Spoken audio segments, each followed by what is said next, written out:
So this morning, we're going to be learning about intermediate CSS.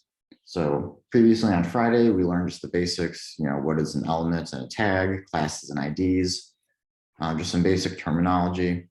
And so today we're going to be learning a little bit more precisely about how we can actually use CSS for laying out a page. We're going to learn about the most fundamental CSS properties like display and position that let us put elements precisely on an HTML page, so that ideally we should be able to make a pixel perfect recreation of a web page given only a picture.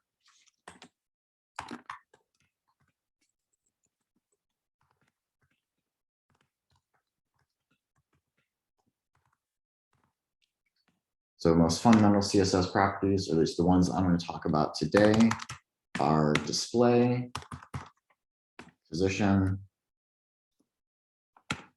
Really, those two are the most important, but we're also going to cover z-index, float, overflow, and very briefly at the end, we might touch on pseudo classes.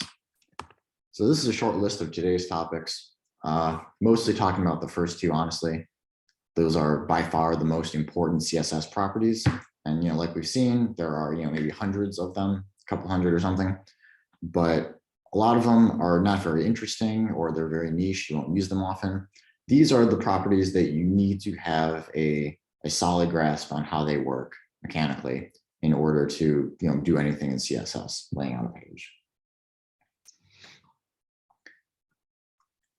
And also, please ask many questions. This is a very foundational lecture. Everything else we learn about CSS is going to build on top of this. So please, if anything is unclear, do ask many questions. So talking first about display. So all elements in HTML have a default display type. And the display type is probably the most fundamental aspect of an element that determines how it displays on the screen. So I guess the first display type I'll talk about, just because it's the simplest and I can talk about this quickly, is none.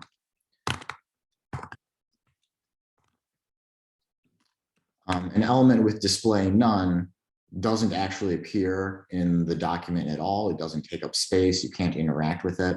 It is technically like you'd see it in the Elements tab. I guess when I actually load this page, we'll see in the Elements tab, something with display none is still there, but you can't interact with it. It's not actually part of what the user interacts with, what they see.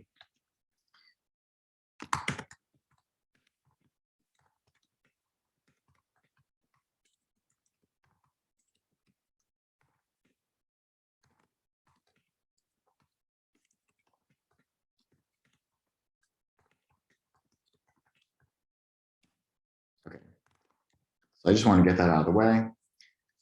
More interesting though, many elements in HTML have a default display type of block.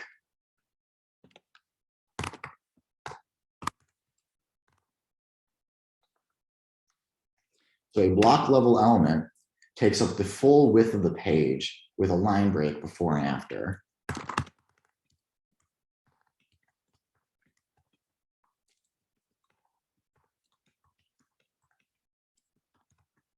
So let's take a look at that. Set up my HTML here really quick.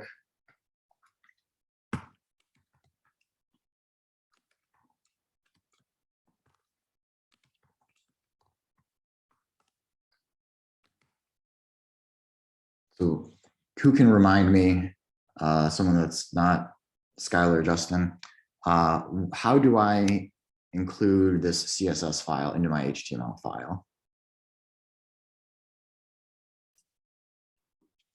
Link. Okay, I need a link tag.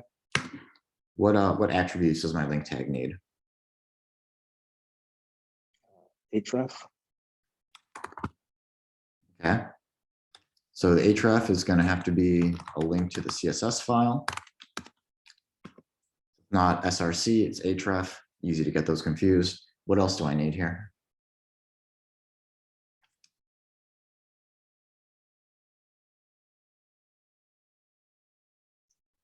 One more. Is it like a REL or something like that? Yeah, we need the rel. We need to know what is the relationship between this main.css file and my index.html file. The relationship is it is a style sheet. There are, other kinds of files that we could link in, like I showed you favicons the other day, but this is specifically a style sheet. Great. So I'm gonna try to load up this website here.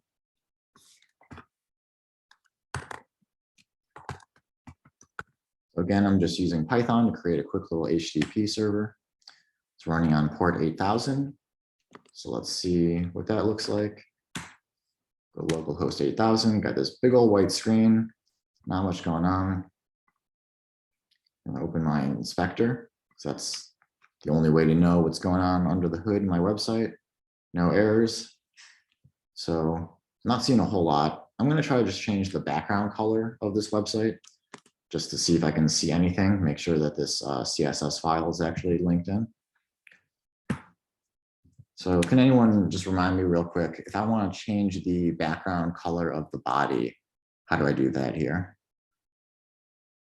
How do I just select the body? I know you all know this.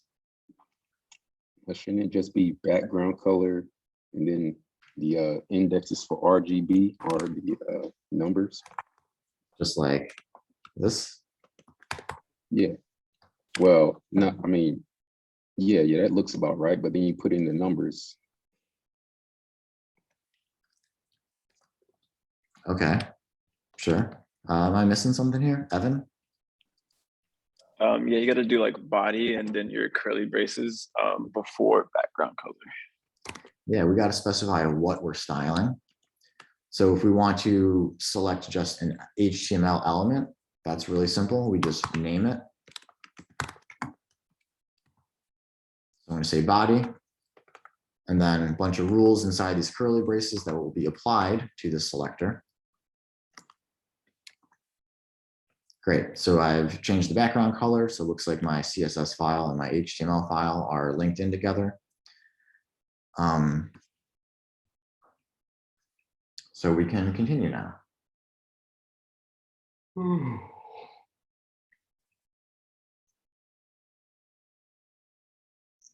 So let's get something to look at on the screen here.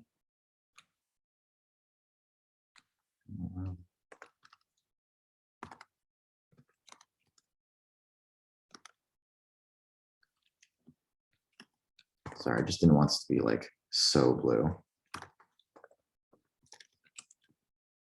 That looks nicer. Okay. So let's, in our index.html, I was talking about block level elements. So by default, actually most elements in HTML are block level by default.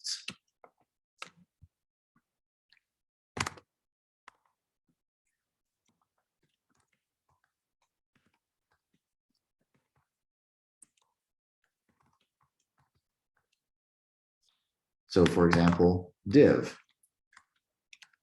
H1, I don't know, a bunch of them, block level by default. Right now, we're going to use some divs. The div is just a divider in HTML. It's just the generic box that you can use to contain other boxes. Doesn't really mean anything specific.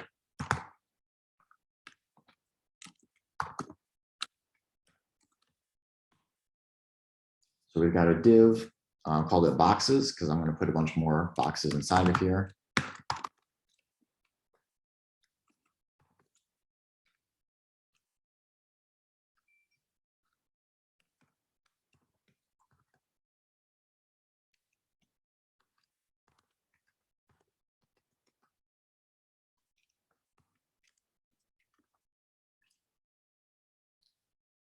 Okay, so now we've got some divs here. So now without even styling these at all, I haven't written any CSS for these divs, just put a bunch of boxes inside of boxes here on my HTML. But you can see already that they're all on their own line. Even though some content is only 2 words, you got all this blank space on the right side of the page. these divs are refusing to share horizontal space with each other because they are block level elements. So if I click on any one of these guys, like the second one, and I inspect the box model over here, we can see, content, padding, border, no margin either, but it's just the content is taking up the full width of the page. Also, we can see here in the styles, it has div display block. So it's already got that style being applied to it. And if we look at where it's coming from user agent style sheet. So that means that this is built into the browser, this styling. This isn't coming from a style sheet that anyone wrote. That's because there were no other styles applied to it. This is the default in this browser for this element is display block.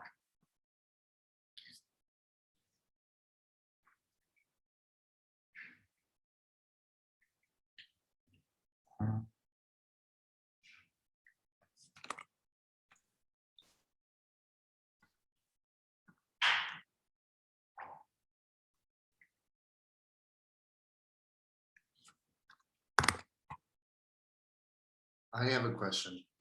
What's your question? Can we change the display in the browser?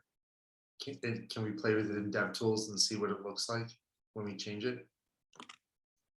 Sort of a leading question. We could. Yeah, just like any style in DevTools, we can change it right in I just line. wanted to emphasize that for folks. That's like your best friend when doing this work. Yeah, if you're ever like not sure what's going on or just wonder how would this look if things were different, check it out in DevTools. Just fiddle around with things. It can be a little bit faster if you just really don't know what you're doing, as opposed to changing things in your CSS file and jumping back and forth. But speaking of jumping back and forth, let's talk briefly about inline elements. So that's kind of the other most basic display type.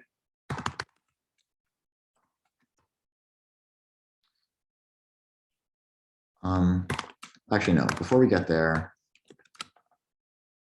I'm going to write some CSS for these boxes. That's what we're going to do first.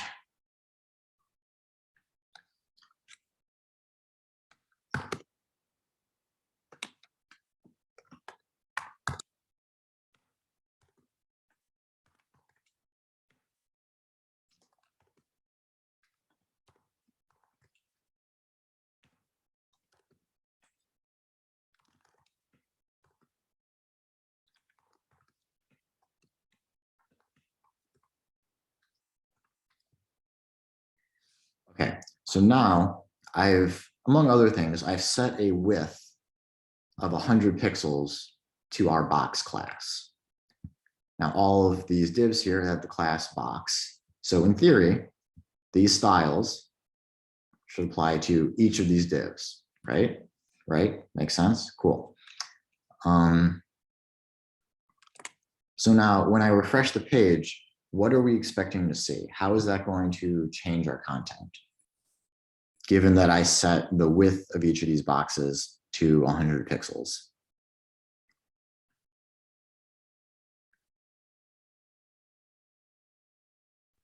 Would it shorten up the box technically, since you're giving it an exact width instead of covering the entire screen? So yes, but please elaborate. What do you mean it'll shorten up the box? What happens to the rest of the boxes then in relation to it? Yeah, I don't know how to answer that question. Okay, fair. Due to padding, they should all have like some space between each of them. Okay, yeah. We add some padding, so that's going to create some more space between them, make it a little bit less cramped. But specifically, 100 pixel width, what do we think that's going to do? Let's make some guesses. It should I don't know how to word it, make them further from the left side of the screen, like push them outward. Maybe. Let's see what happens. Okay, so a few things happen. So we can see the 100 pixel width here. You know, they're taller than we need just for the words. They've got the padding, border, and margin. We can see that here with the box model. There's the 2 pixels of padding between the content and the border, 2 pixels of border. And then, does this look like 10 pixels of margin? So this is what I was saying before about how block level elements will not share horizontal space with other elements. So I said that these boxes are only 100 pixels wide. And so you might think that we should be able to fit multiple of them in a row, but because they're block level elements, they will not share horizontal space with other block level elements. So as far as HTML and CSS is concerned, the margin is going to take up the entire width of its container because this div won't share horizontal space with other block level elements. So I only set it to be 10 pixels on every side, but it's still going to expand out to the right as far as it can. For some reason, my visual imagination is always like Tetris pieces falling down. Yeah, that's actually how I kind of think about HTML, except instead of falling down, they like fall into this top left corner, basically. Yeah. That's just how the gravity on the page works. So you can like, you know, tilt your monitor upside down, I guess, if you want to get a more intuitive understanding of how the page plays out. But yeah, everything falls up into this top left corner. And right now, these guys, they're block level, so they won't share horizontal space. So they all just stack underneath each other. So now let's talk about inline elements a little bit. So inline elements are kind of the opposite of block level elements. So inline elements,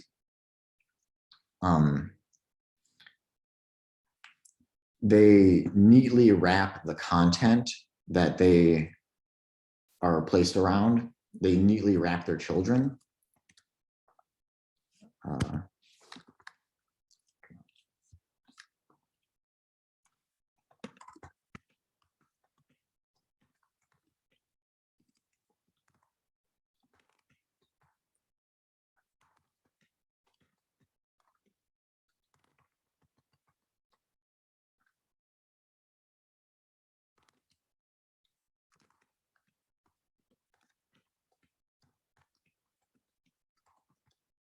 So an inline element, like the name implies, sits in line with, you know, other elements. So it doesn't need its own line. It can be in line as other things. Some HTML elements are inline by default, such as A, M, strong, other stuff like that I'm forgetting. But so let's take a look at that real quick. So we've got a bunch of boxes here. This second box here, though, this is going to be special. This is the box.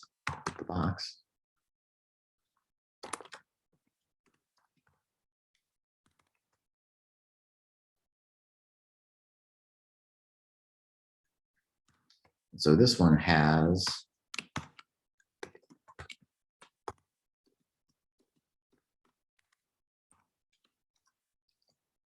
a strong tag inside of the div. So now let's see how that renders.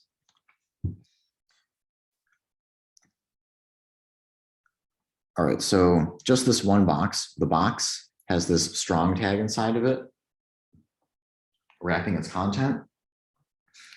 And so we can see now that the strong tag, you know, let's do this a little different.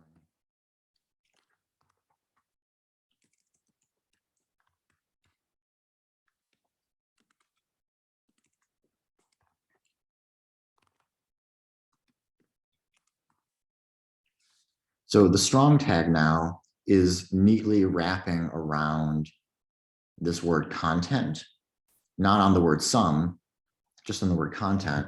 but because it's an inline element, it neatly wraps its container. So it's only as big as the word content is, and it shares horizontal space with other elements. So if I want, I can kind of test this out here. So this strong tag, I'm going to just set a height on it.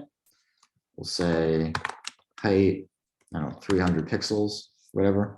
And this does absolutely nothing, nothing at all. I can even set a width on it too. Just why not? 555, I don't know, inches, doesn't matter because it does nothing. Setting dimensions on an inline element does nothing because they don't have defined dimensions. Inline elements are like shrink wrap is, I think, a good metaphor because they neatly wrap whatever their contents are. Now, if we increase the size of the contents, you know, we say like font size 44 pixels, whatever, then the inline element has to get bigger as well because it neatly wraps its contents.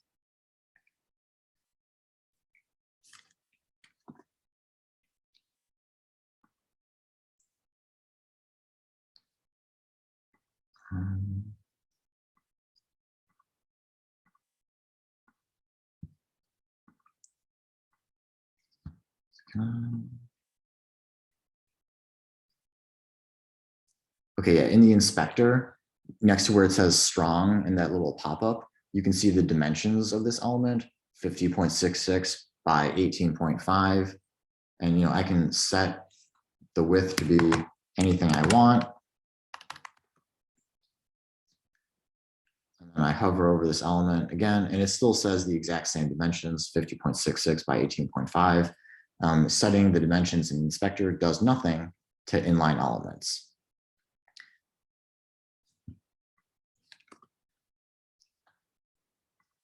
So we've got these two different types of display here for elements that seem, you know, to kind of do opposite things. Block level elements can have height and width. They can have dimensions, but they're not very flexible because they need their own row. Whereas inline elements are very flexible. You can put them next to other elements on the same row, but it's not easy to size them. They don't have their own dimensions. They just neatly wrap whatever you put them around. So we need a third option here that is, you know, both flexible and rigid at the same time, that combines the best of both worlds of block and inline. Anyone know what this is? Can anyone guess? Inline block. Yeah.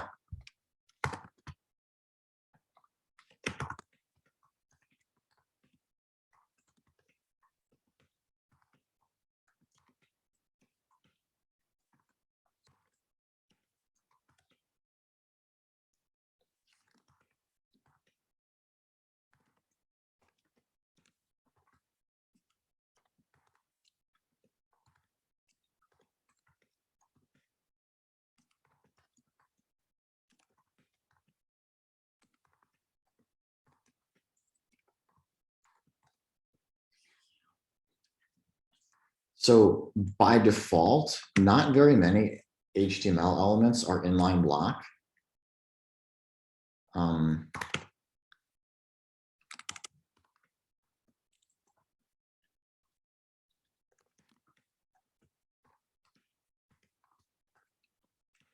I can think of IMG, I'm pretty sure is inline block by default, and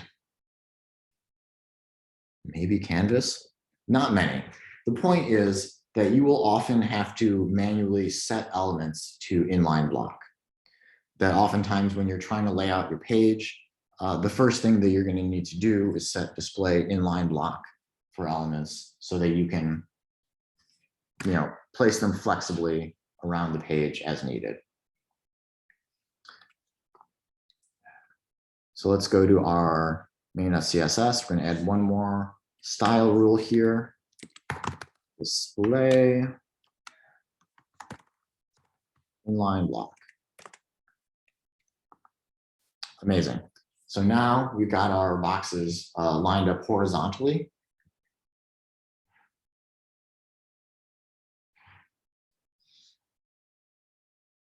So that's cool. What questions do we have so far about just the display property in our boxes?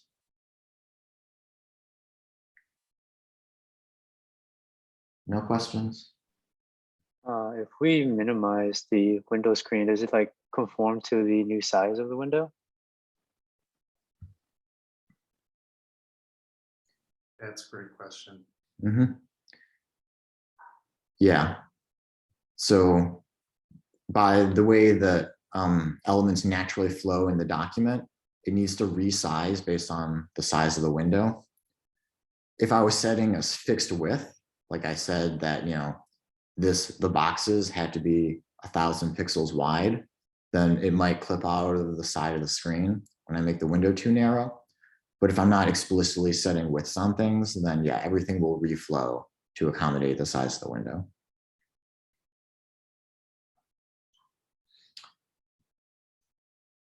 Okay, so let me ask this question here.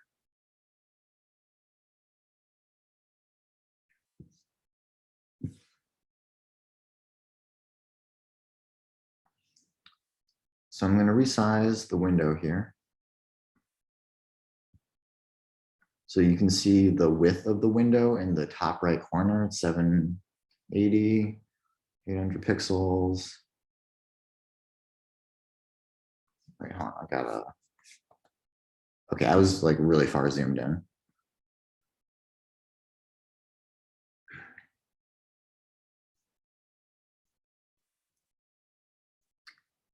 Which actually, by the way, while I'm on the subject, another like little debugging trick. If you're doing something in CSS and things aren't lining up the way that you think they should, check the zoom level in your browser.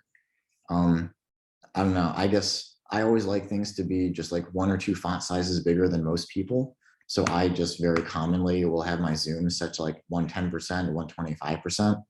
But if you're doing a pixel perfect layout in CSS, that's obviously going to mess you up. So press Command 0 on the keyboard to reset the zoom back to 100%. And now you can actually do like a pixel perfect layout. All right, so anyways.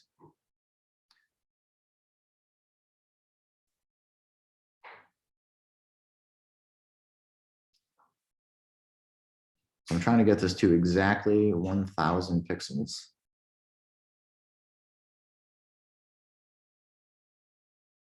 Okay, there, perfect. My window is now 1,000 pixels wide. And these boxes are 100 pixels wide.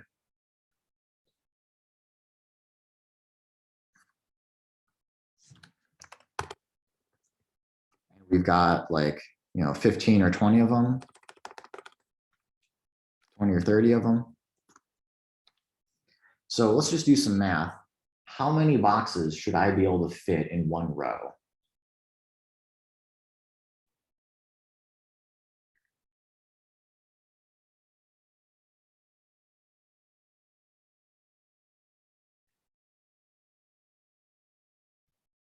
Wouldn't it depend on the padding or margin that you have in between the elements? Because wouldn't that just add into the width and height of it? Yeah, it would. So the margin is definitely messing that up. So if these are 100 pixels wide, I would like to fit 10 boxes per row. So let's take the margin off. Okay, so those are fitting in a little tighter now. We got 1, 2, 3, 4, 5, 6, 7, 8 in a row. So still not 10 of them. What is taking up all this extra space? How can we figure this out?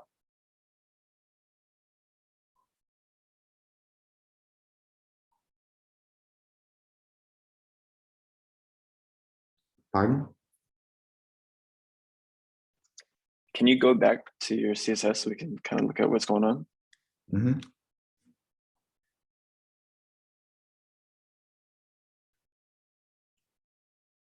The padding? Well, remember the padding is inside of the borders. So does that seem right? I'm not saying you're wrong, but I just want you to elaborate a little bit. I think that was a guess that is not really elaboratable. Well, let's actually look at the padding a little bit. Let's explore. So I set these boxes to be 100 pixels wide. So let me just double check that. Are these guys 100 pixels wide?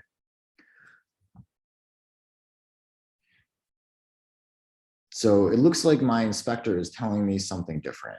So this is the kind of thing that might drive you wild. I have the thickness of the line. I've typed out 100 pixels here. It's telling me it's 108. Talking about the thickness of the border. How are we getting 108 from 100? Make this make sense.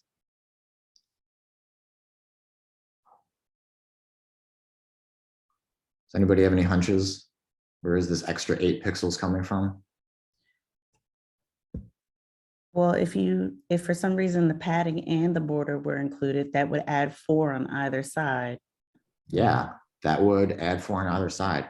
So if we want to have a better understanding of what is accounting for these dimensions, let's look at the box model. So in the box, I'll look at the content. And so this is 100 pixels by 100 pixels. This is what I set in my editor. But then we've got some other stuff on top of that. Padding is another 2 pixels on both the left side and the right side. And then the border is another 2 pixels on the left side and the right side. And then there's 0 margin. But just this border and padding are messing up my math. So that's adding an extra 8 pixels width in total. So by default, this is how CSS calculates dimensions. You're going to tell it what the width is, but the width only applies to the content. Then in order to figure out how much space it actually takes up on the page, you have to add the padding and the border, and then that is how much space it actually takes up.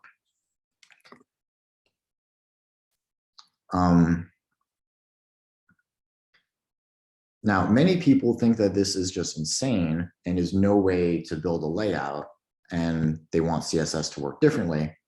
So there is a CSS property that we need to change called box sizing. So this is the next really important property that we're going to learn about today.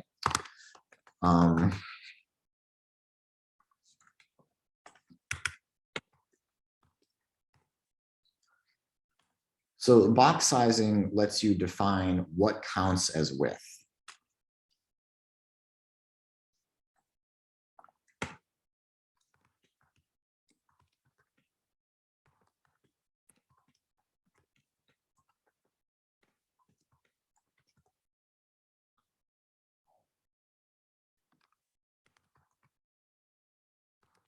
Or I guess you could say by default that they're not included.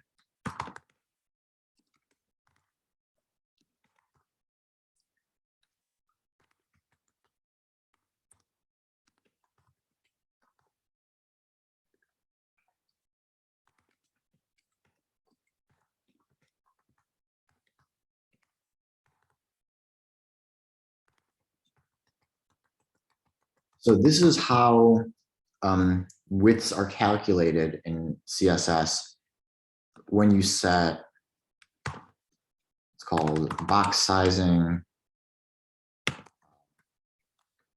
content box.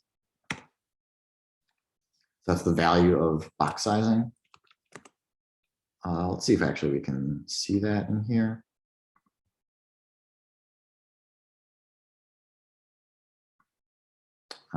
No, it's not in the computed styles for some reason. Never mind. Anyways, I'm just going to set it explicitly. So these boxes, they're going to get box sizing border box. So what this means is that when we're calculating the size of a box, excuse me. The border and the padding should also be factored in.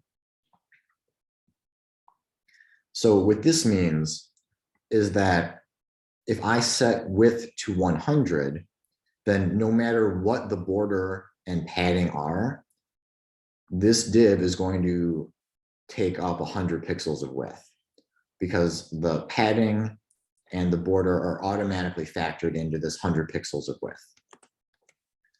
So let's take a real quick look. I've not yet refreshed the page. So this was our previous version of things.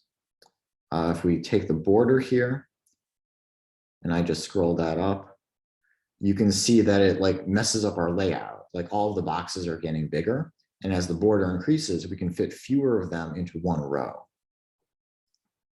Okay, now I'm going to refresh the page.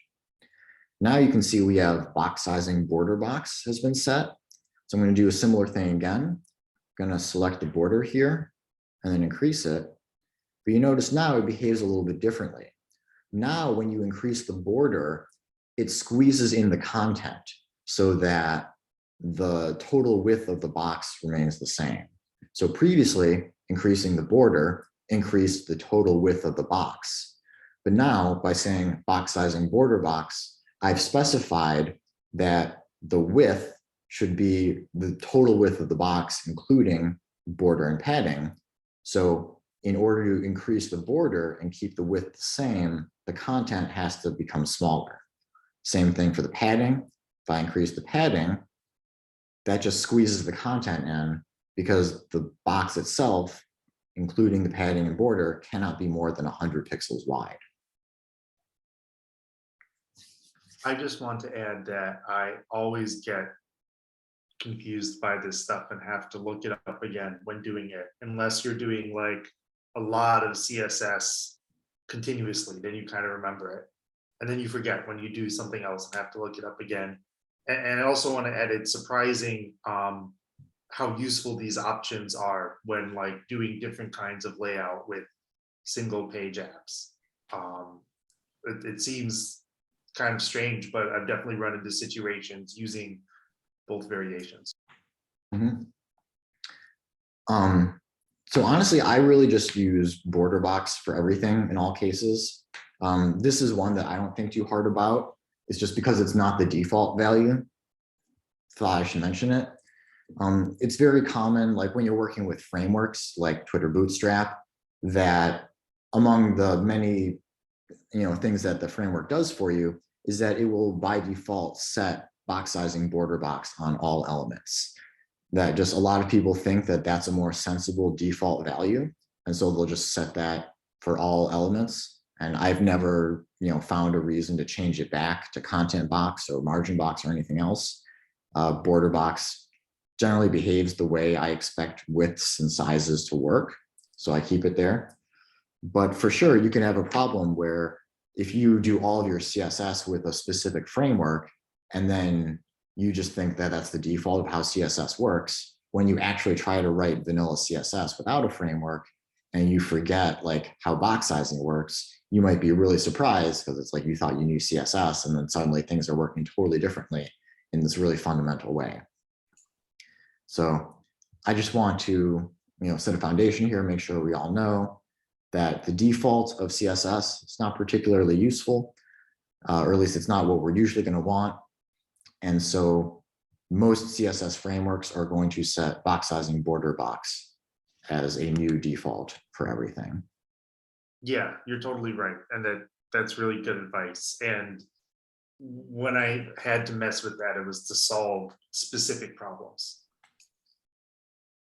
Yeah, definitely all the advice I'm giving you is like kind of happy path 99% of the time. This is how you can stay out of trouble. There will definitely, well, not definitely, but there will possibly, but hopefully not, be times in your career where you will find very obscure CSS problems and you will have to, reach for more creative solutions. So I'm not saying you'll never need to change the box sizing property. It sounds like Adam has encountered problems that I have not encountered, and it was a found a legacy case for it. code base, so there was a lot of stuff. I'm sorry, I didn't hear you. Oh, I was just saying it was a legacy code base, so there was like a lot of messy stuff. Yeah, lots of fun surprises to be found in a legacy code base, especially with CSS, because then you don't get the benefit of Flexbox or anything like that. Yeah. Oh, a legacy code base, if anyone's not familiar, is just like it doesn't take long. It only takes like 2 years for code to sit and for people to leave for the code base to become challenging. And so when people say legacy code, they mean code that's been a while, that has a lot of like warts and bumps and rough edges and stuff. Yeah, for sure. It's honestly, I think, kind of like an embarrassment for our industry, truth be told. Like when you hear legacy code base, like my first thought is like, you know, some graybeard guy writing COBOL who learned software in the 60s or something. But in my career, I've heard people use the term legacy code base to refer to projects that were barely a year old. So things get old fast. Evan, what's up? So I don't want to get like too off topic, but I was going to ask if there are like, do some companies have entire teams dedicated to rewriting these legacy code bases? I just didn't know if that was a thing. I want to say almost never. Yeah, unless they're gonna make money from it. Right. It's just kind of the sad reality of our industry that there is often more money to be made by just pushing out new features than by making the existing application excellent. So you'll be given enough time to make things good enough, and then you move on to the next problem, basically. What So this is why we have so many app updates like every other day. Yeah. what happens on teams that work well and have a good enough relationship with the business is a really common approach. So it's called technical debt when you write some code that you know is kind of messy and not ideal and is going to be harder to maintain or read later on because it's like debt with money. And so what good teams do when they can is kind of bake in time for cleanup with normal work. Like not everyone does that, but that's a common approach where like if you've got work, like you try to like put aside a little of your time, and so you kind of clean up as you go. And a lot of people sort of use like a gardening metaphor, but that's not always possible. It really depends on the company and the team. Mm-hmm. I've definitely heard of a few places doing that, but it is much less common than I would like it to be. I just feel like code can become really unpleasant to work with really quickly if you don't take care to maintain it. And I personally, like, you know, I have a project I've maintained for close to a decade now. So I value maintenance. I value, you know, code that is nice to work in for a long period of time. But a lot of our industry is people who come in for 6 months to a year, try to put something on their resume, and then they get out and go to the next job. So they're, or, you know, people who are contractors to begin with, and they know they're only concerned about the next like 3 months of the project. So a lot of people just don't care if it's nice to work on in the long term, which makes me sad. Yeah, I agree. It's really early days. Like we're in like the stone age of computer technology. It's only been around for like 70 years now. So yeah, so when you program, think about the person who's going to come and read your code later. And once you run into some really bad, frustrating code, you'll totally understand.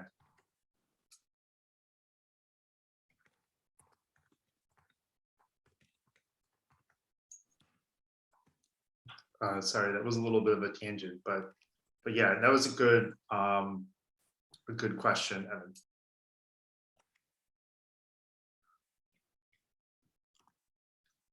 All right, so let's take another look at our boxes. So now when I inspect them, so we've still got, you know, the border and the padding, but now when I hover over them in the inspector, it says that they are exactly 100 pixels wide. So that's cool. But we're still only getting 9 boxes in a row. They're 100 pixels wide, and it says 100 pixels. And I set my screen to be 1,000 pixels wide, but still, we are not able to get these boxes to line up. There's still something missing. So I'm going to click on this little guy over here. Lets me hover over elements and kind of explain what's going on. And normally this should show you everything that's taking up space. It would be either orange, yellow, green, or blue for content, heading, border, or margin. This should show you everything that takes up space on the page. But for some reason, I cannot see what is taking up space here. Does anyone have any idea why there is still space in between these divs? And if you have absolutely no idea, then that's perfectly acceptable, because this is like one of the weirdest things in CSS. Is there some sort of like default margin included in the inline boxes? No?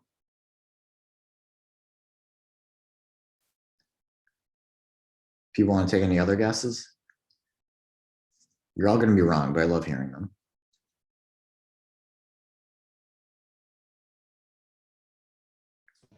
Do they still contain line breaks like the regular boxes or blocks? There are line breaks. So this is kind of the funny thing about HTML. So HTML, for one thing, will collapse white space. So if you put like 20 space characters, it's considered the same as like one space character. Same thing for new lines. If you have like 20 new lines, it's the same as one new line, but it does count that one new line. So in between each of these divs, there is a new line character. And HTML is trying to honor that and saying like, oh, there was white space between the first div and the next, so we should put some white space there. Just show you what I'm talking about. I can actually delete a couple of those divs. But now I'm going to put all these divs on one line.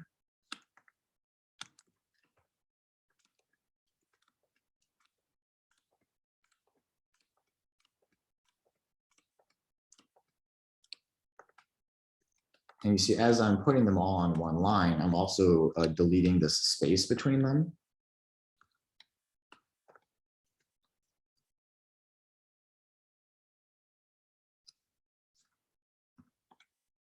Okay, so I've got div boxes and all these box elements inside of it.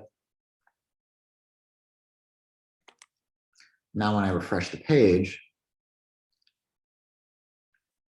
now they're much tighter together. Yeah, so now we don't see those spaces in between them anymore, because HTML is actually white space sensitive.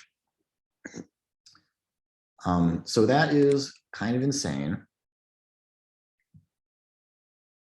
We did create a solution to the problem, but this is not a practical solution. No one should reasonably want to put all their code on one line like this, just to get it to display correctly. I should be able to format my code in a legible way and then also have it display correctly the way I want it to. Evan, do you have a question?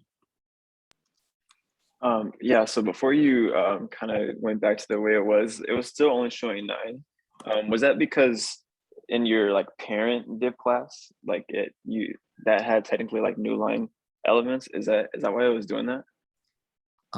That wasn't the issue there. There is yet one more problem with this page that we're going to have to fix. Okay, thank you. Yeah.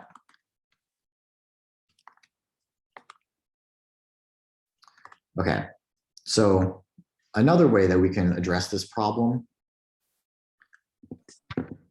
is by changing the font size.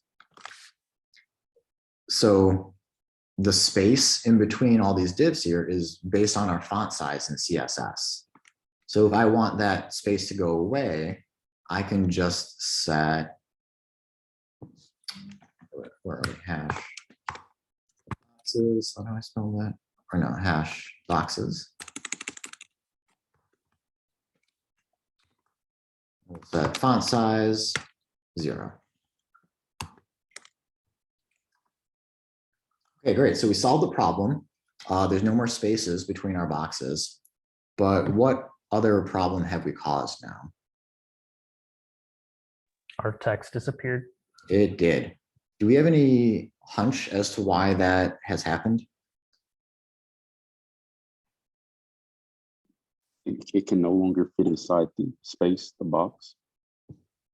Because it's like too small? What do you mean? Yeah, that's exactly what I meant. The text is too big and the box is too small. Well, the box is still the same size. It's 100 pixels. But the text is now 0.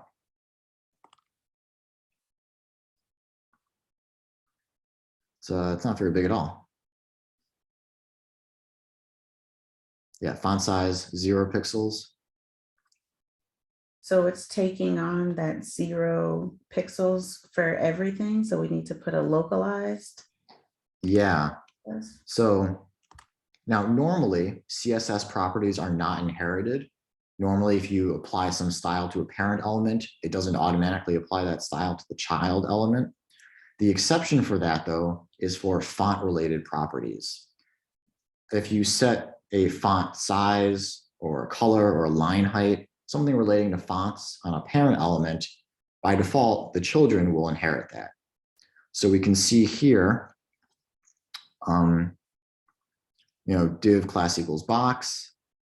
It's got all these styles from this .box class that was applied to it. And it has these styles because it's a div, and that's just the default in our browser. And then also has these styles inherited from div hash boxes in main CSS 5. These styles aren't applied directly to this element, but it's able to inherit them because its parent gets them. So normally that's a really sensible behavior. Normally it's very useful for elements to inherit fonts from their parents. But in this case, it's not what we want. So what I'm going to do is we're going to write another selector.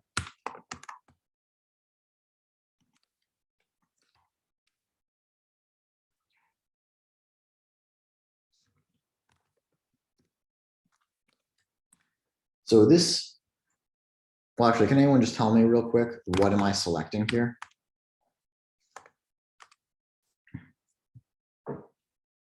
I know we covered this yesterday. By yesterday, I mean Friday.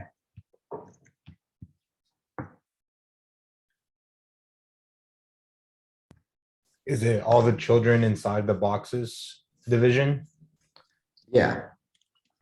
So it's not applying to this div itself, but every single element inside of that div and every element inside of those elements.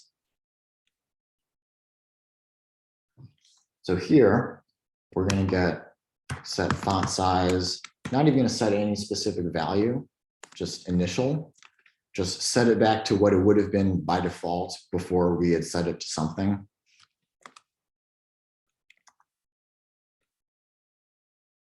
And so now I have relatively elegantly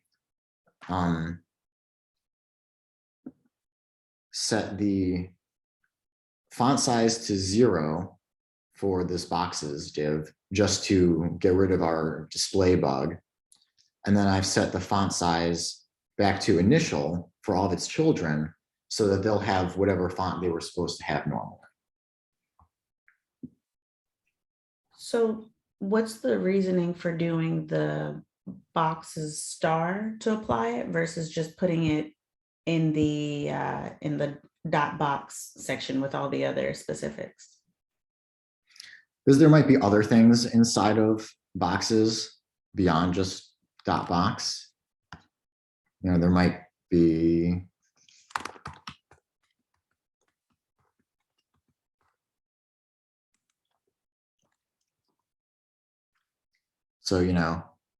this div is styled differently for some reason, but it should still have a non-zero font size. So now I've achieved that. Whereas if I was specifically styling the boxes, so just like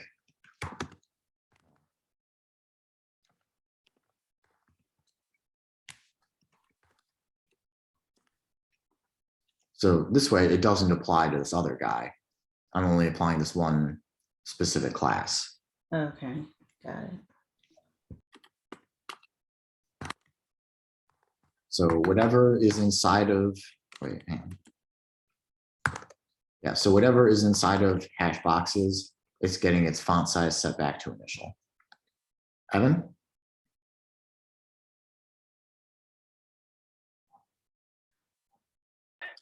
Sorry, I forgot to lower my hand. My bad. Yep.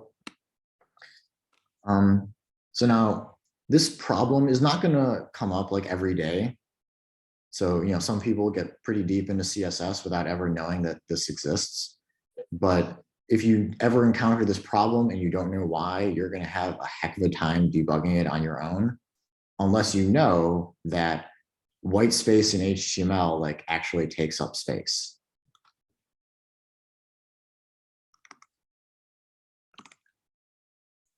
I feel like I have at some point spent a lot of time discovering or rediscovering that. Danielle, do you have a question?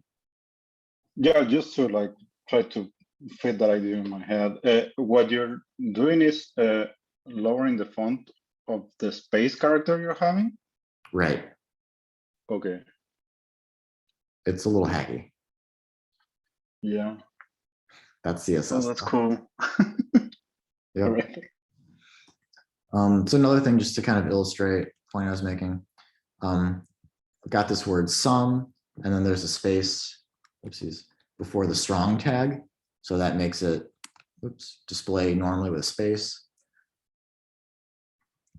And of course, you know, if I don't have the space, it's just some strong content. Then we see these words right next to each other with no space.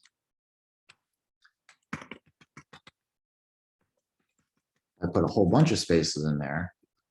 It doesn't do anything interesting. They get collapsed into one space. Similarly, if I put like a line break in there, also does nothing.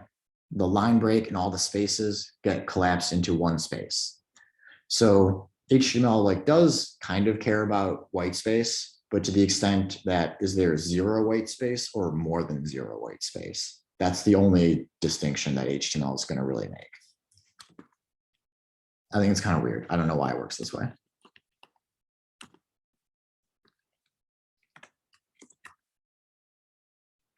Okay, but so we still are not getting all of our boxes to fit in a row here. Got 9 boxes, and I thought I've done everything I could. Francisco, what do you think? Is it, does body itself have a margin that's stopping it from being able to use the entire screen? That's wild. Why would you think that? I honestly just went to the inspect tool and I checked the body and it showed me that it had a margin of 8. Use the what tool? Let's see what we can see. So I'm going to inspect here. Just hovering, or did you just click on the body or did you hover around? I just clicked on the body. Okay, so we'll click on the body. And so I can see like on my screen here how it highlights. It's not all blue. Remember, blue is the content box, and then other things are other colors. If I want to understand that a little bit better, I'm going to go down to the box model here. So content of my body, 984 by 462. That should be the full width of the page, but I set the page to be 1,000 pixels wide. So that's not right. Padding 0, border is 0. Oh, but here, now this is highlighting. There is some default margin on the body. That's just a default in HTML. Your browser is going to put 8 pixels of margin on the body so you don't have your content right up next to the edge of the window. You know, people think that that looks a little bit prettier by default, but we're going to want to take control over our website as much as possible. So we're going to set the default to something else of our choosing. But right now, just for our understanding, we're going to set it to 0.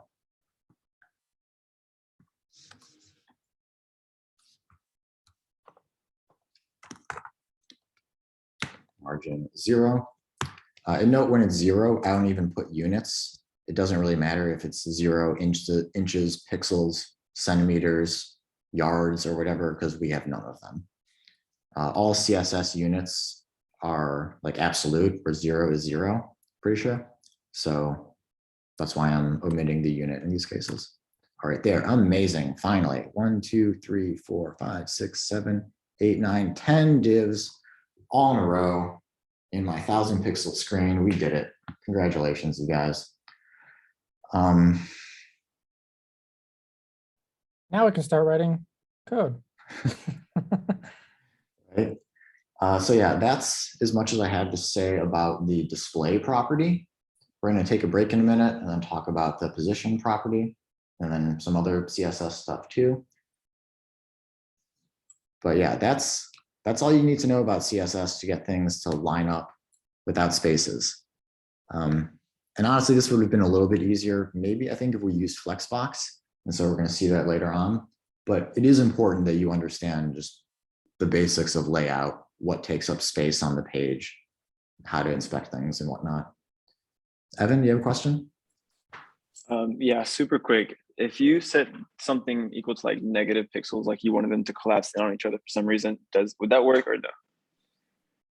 I mean, yes, but please don't do this. Let's see. So padding is minus 10 pixels. What does that do? So something happened.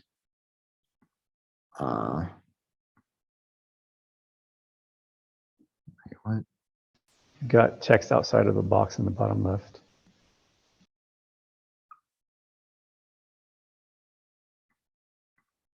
Maybe you actually can't set negative padding. Okay, never mind. So padding cannot be negative. About margin?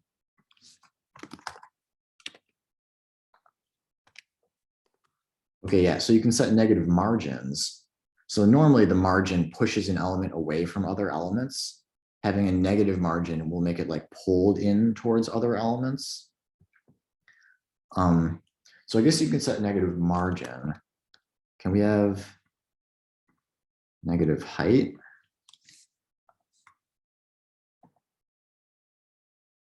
Negative width, doesn't look like you can do that either. So long story short, some CSS properties support negative values. I would discourage you from ever doing that though. It's just kind of unintuitive and just like really doesn't make sense. I mean, I guess that's what unintuitive means. Generally, for any effect that you're trying to achieve with CSS, where you're thinking that you could do it with negative margins, consider that there's a different way you could solve that problem in CSS that doesn't use negative values, something that's more intuitive and sensible. So even though this does technically work, like please search for other solutions first. Was there a hand up just now? I echo that. I feel like I never really learned CSS properly, and I think it's totally worth the patience of digging into it now when you're starting. Yeah, because you're not going to be any more patient with this stuff later on in your career. Totally, and CSS isn't going anywhere. For sure. If we could have gotten rid of CSS, we would have done that a long time ago, I think. Because if you don't like CSS, you are not alone, even amongst front-end developers. There are many people that don't like it very much. I think it's fine for what it does. It gets the job done. There are, solutions to problems you might have with CSS that are reasonably elegant, but I can understand why people would wish it was something else. Yeah, it's actually really powerful, and it turns out that layout is pretty complicated. So HTML and CSS actually are, yeah, I agree. I think I kind of used to not like them, and now I've come to really appreciate how much it does. Yeah, CSS is definitely very powerful. For perspective, I want to say though that originally CSS was not so powerful, and it was really just for like changing the color of fonts and like font sizes and adding a little bit of extra border on your divs. The fact that we're using it was used for styling documents, like a paper or an essay or something.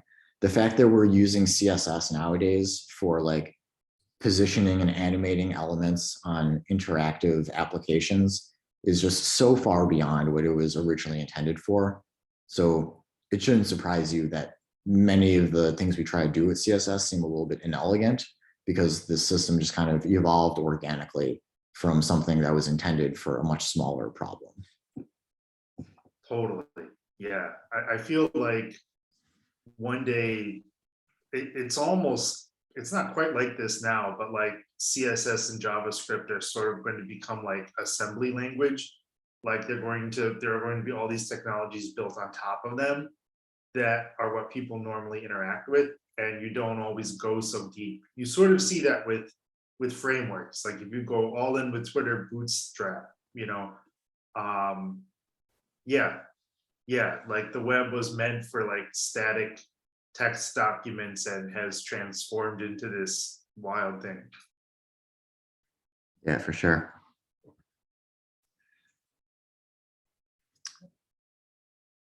One comment in the chat I want to just address. Adam talking about Normalizer.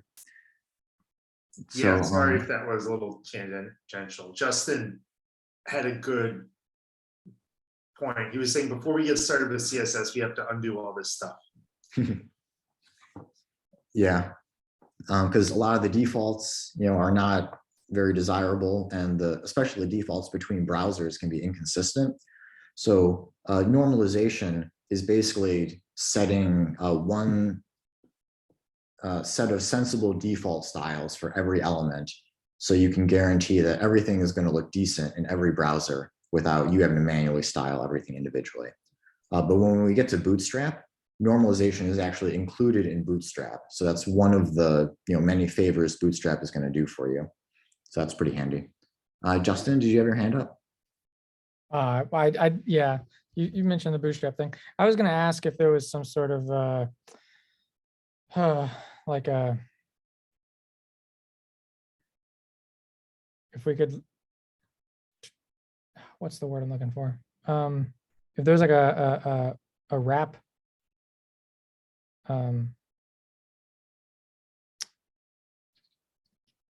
what's the attribute? You know what I mean? For getting rid of that new line situation. Is there some sort of attribute we can change on like our div to give it no wrap kind of thing? Like we ended up doing some. You're talking about like all the new lines here.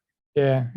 I mean, if you don't want to put these in one line and you don't want to change the font size, for the longest time, like the font size trick was basically the only solution, or at least the best solution to this problem. Using Flexbox is also an option, and I expect most of you will prefer that, but I just didn't want to show you Flexbox straight away without showing you kind of the normal default way that the browser renders content. Yeah, Flexbox didn't exist. Well, you were saying that before with tables, like Flexbox is, well, it's not new, but it's not new. I'd say it's relatively recent though, that it's like become safe to use, because like, in recent years, we've been trying to support Internet Explorer, and Internet Explorer doesn't support Flexbox. So if you want your website to look good in Internet Explorer, you can't use Flexbox. And I think like in recent years, like some other browsers have added support for Flexbox, or better support for it, and developers have just stopped supporting Internet Explorer. So at this point, every browser that we care about supporting uses Flexbox, so you can safely use it anywhere. But there was definitely a long period of time where developers were like, wow, I want to use Flexbox in all my apps, but I can't because this has to work in Internet Explorer. yeah. And I think at some point, like Safari, Chrome, and Firefox might not all have been on the same page with which Flexbox features or the specifics of how they implemented it. I'm not sure about that though. Yeah, like if you go to can I use, I was definitely checking this page way too many times. Really glad to see it's all green, but there's definitely some time where like some of these boxes were yellow, where it's like Safari like kind of supports Flexbox for the most part in a pretty similar way to Chrome. which is not what you want to hear as a CSS developer. Like you want to know that your stuff looks consistent in all environments.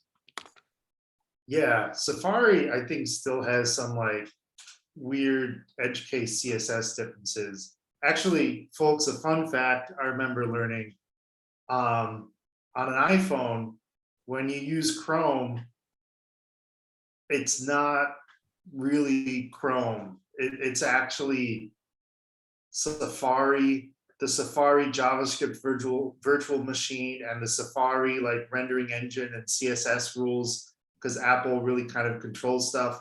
Mhm. And it just sort of has the Chrome skin on it. Yeah. Whole bunch of political nonsense led to that technological nightmare. Yeah, which is interesting. And one of those things that, like, if you folks end up doing front end development for an app where like mobile usage is important, you know, that you'll pick all this stuff up. Yeah, for sure.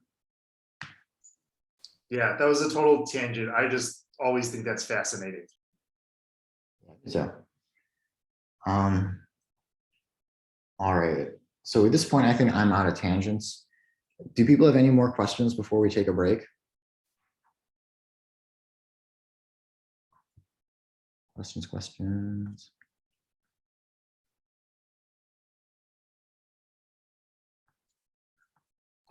There's a good, Jacob had a good question in the chat.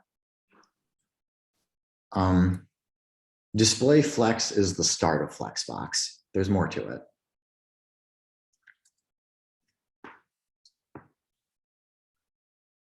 Yeah, we will definitely be covering Flexbox tomorrow if we don't get to it today.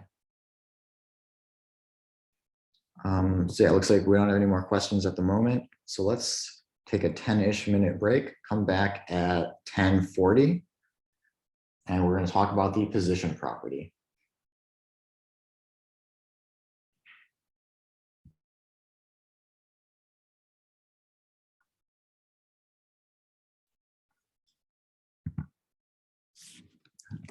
Jeez. I was at the wrong window open. Okay, so where were we? Going to talk about our next very important CSS property, position.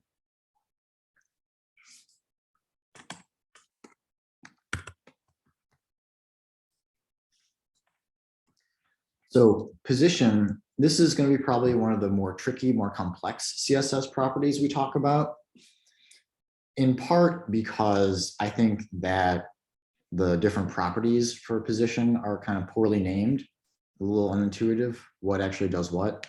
But also there just isn't really much else in CSS that's more complicated than this. So if you can figure out how position works, you can probably figure out how CSS works. But still, please pay attention. There's a bit of terminology. There's a few things going on here. So the position property is about, well, where the element is. Let's just position it. Now, by default, all elements have position static.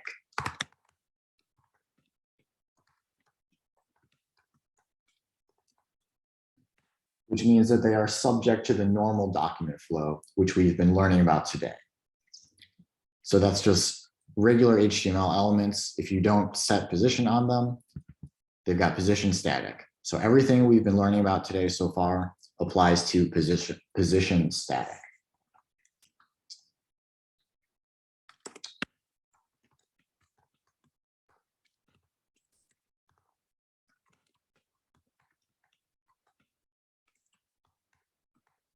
So there's an important distinction to make here, is that an element in HTML can be either positioned or not positioned.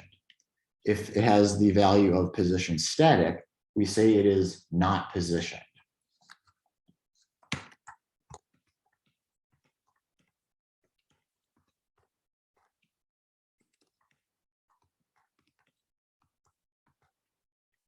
So if we set the value of position to be anything other than static, we consider that a positioned element. So later on in this demo, we're going to have to keep track of that distinction between positioned and non-positioned elements.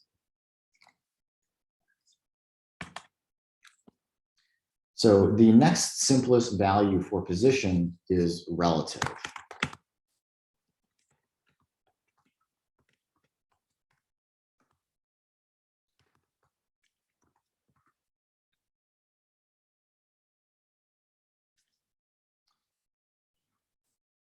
So an element that has position relative mostly behaves the same way as an element with position static, except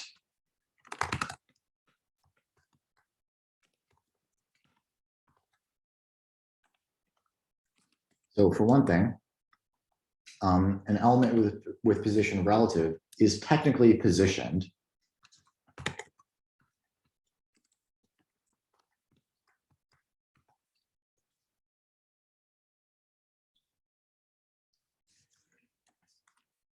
And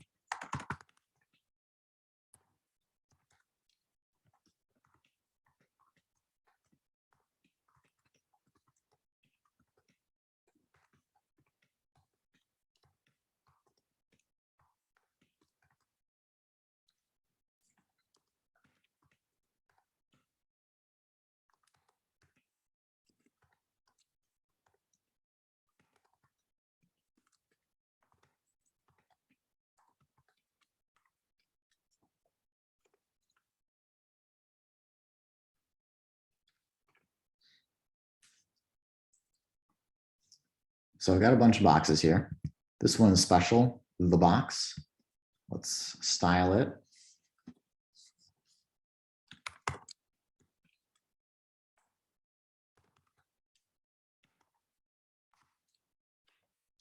So I've set position relative on this one special box. I'm going to go to my browser, and when I refresh the page, nothing happens. Actually, I'm going to change the padding there real quick. What did I do?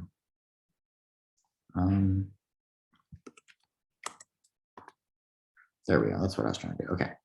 So we've got the box.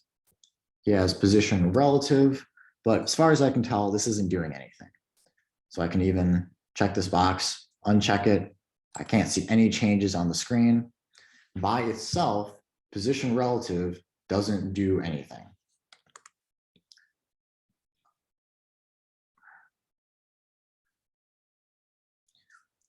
So what it does do, though, is it lets you use these other CSS properties, top, left, bottom, and right.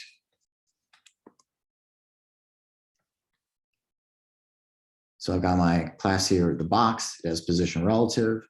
So if we also add in top 10 pixels, so now it gets pushed down 10 pixels.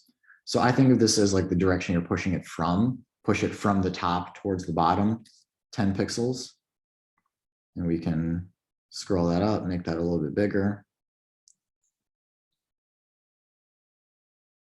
Yeah, whatever. I think it's the top left corner that everything pushes out from.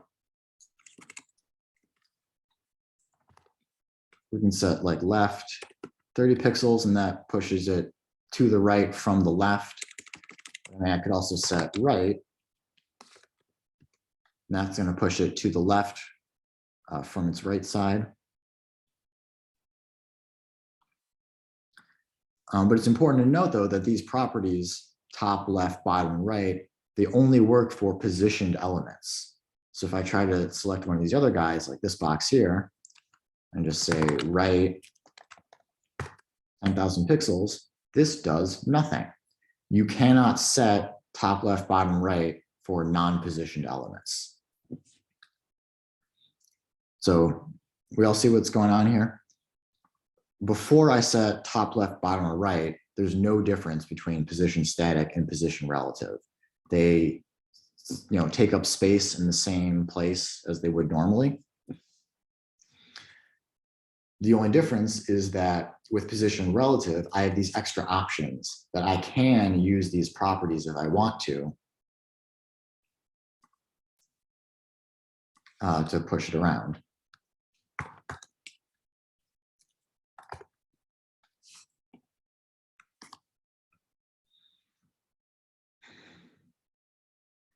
So you might think this is kind of confusing because it's called position relative, but it's not actually relative to any other element.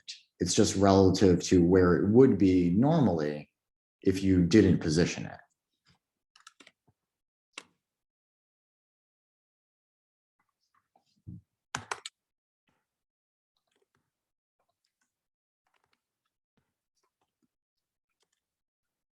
So one other thing I want to point out, though, is that even though, I've got position relative on this guy, and he's 20 pixels down and 15 pixels to the right from its natural location, it doesn't mess up my grid at all.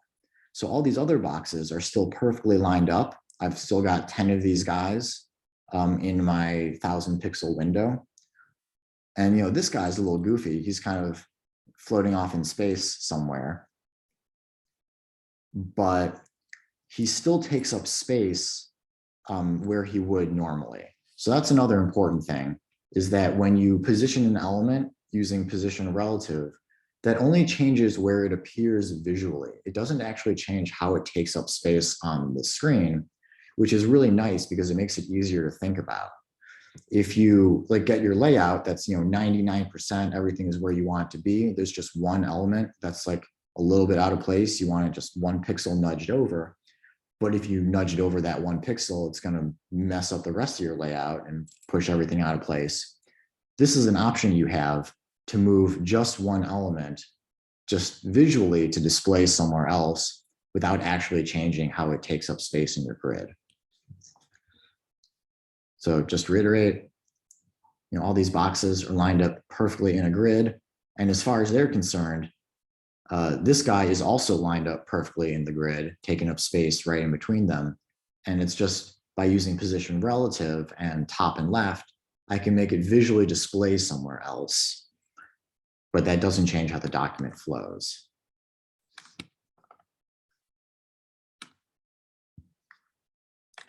Michael?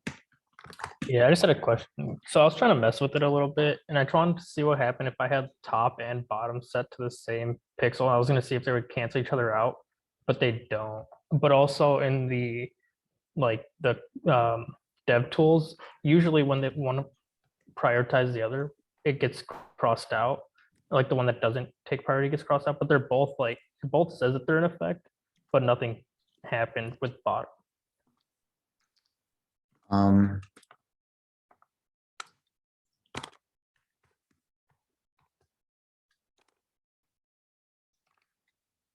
So first of all, what would you expect to happen? I was just trying to see if they would cancel each other out, because I was saying relative to where it was, it would push it down 20 pixels from the top, and I would imagine it would push it up 20 pixels from the bottom. So yeah, it looks like one of them is overriding the other. Seems like top is taking precedence, bottom is doing nothing. I don't know why that is.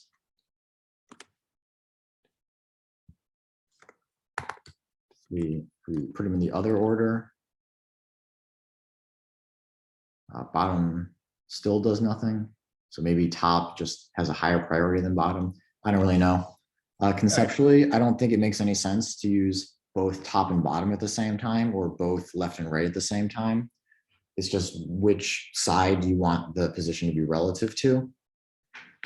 I was just curious and messing around with it. Yeah, interesting question. I wasn't sure what we'd find. All right, so that's relative position. People feel like they've got a good understanding on what relative positioning does. Any questions?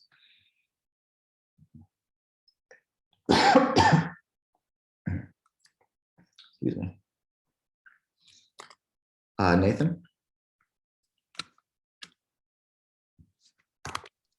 Yeah, when you move an element like that, if all the boxes were images, would the moved element default to being on the top of the other boxes?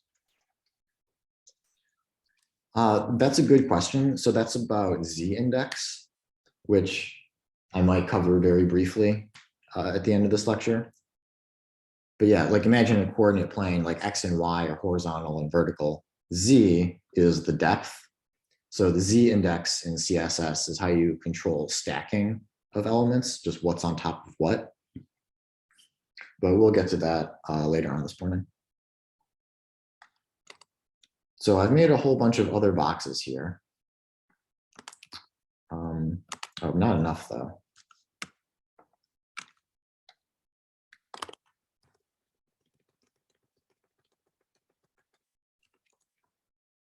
All right, now we got some boxes.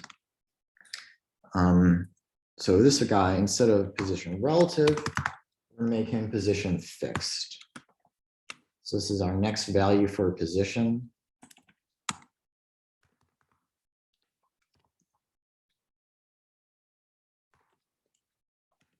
This is position. So, and you can set top left, bottom right to position the element relative to the window.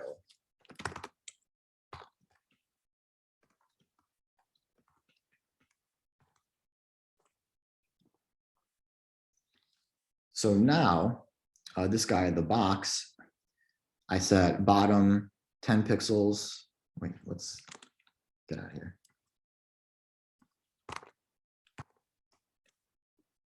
Okay, I set top 20 pixels, left 15 pixels. And so we can see now that it is positioned in that way relative to the window, 20 pixels from the top, 15 pixels from the left. And if I scroll, it maintains that positioning relative to the window. So using position fixed, I have removed this element from the document flow entirely.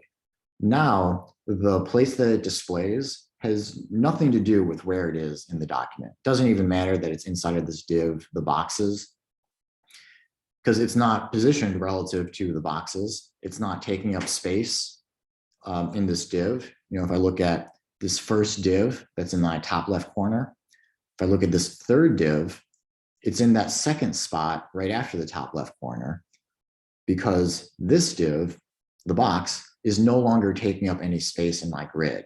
So the other ones are, you know, falling up into that top left corner to take up that space. Raphael? Yep.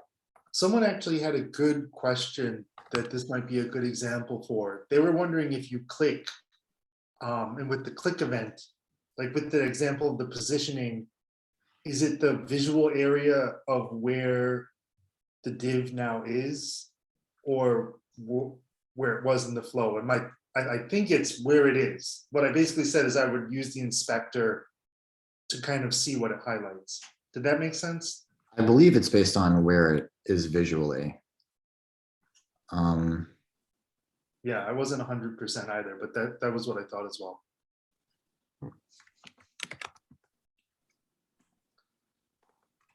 I am pretty confident that whatever is highlighted when hovering over the element in Chrome DevTools is going to be where the click event occurs. Yeah, I thought that was a good question. So I just wanted to raise that one up from the chat.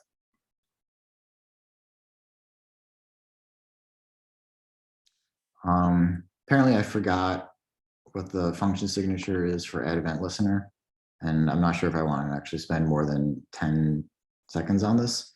But I am pretty sure that the click event will register. Or you know what? Yeah, Actually, I think so too. Let me... usually it is. Query.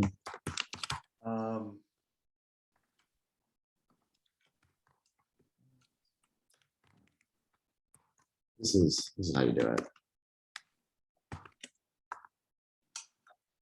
Oh, you have to select the element.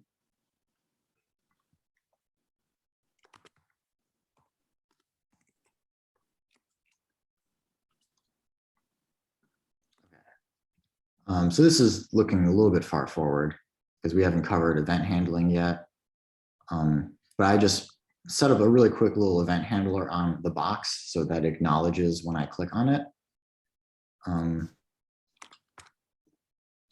now we're going to set top to 200 pixels, 2000 pixels. let's say.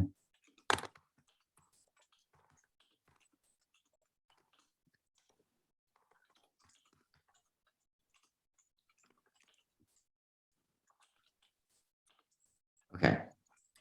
So yeah, it's visually appearing over here on the right, like way outside of our grid. But clicking on it fires the click event. Whereas if we set it to position relative,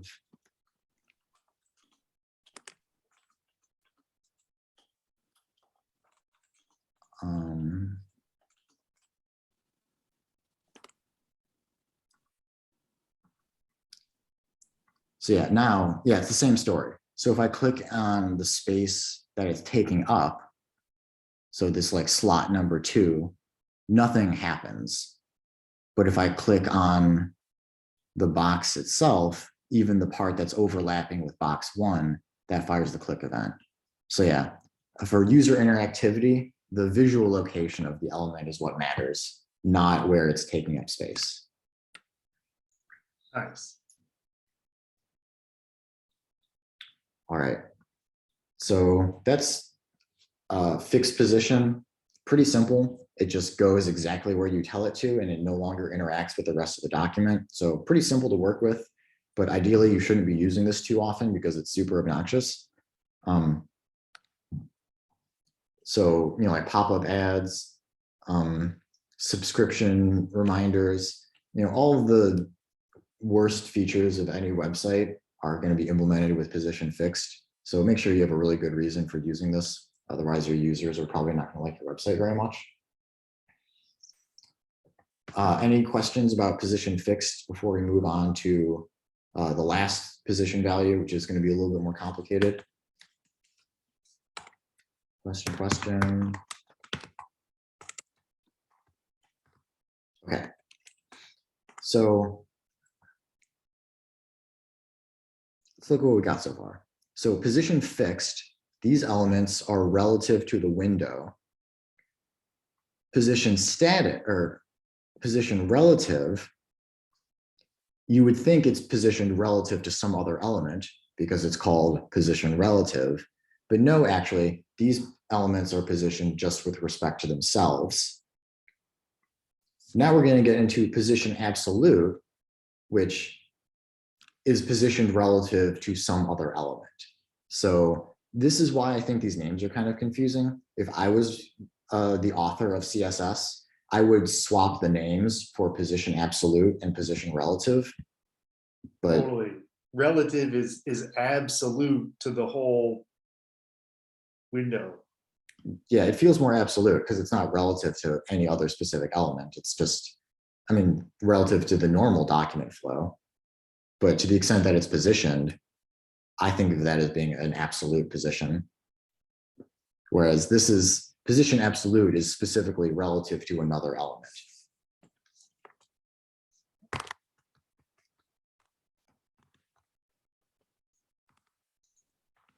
So long story short, an element with position absolute is positioned relative to its closest positioned parent.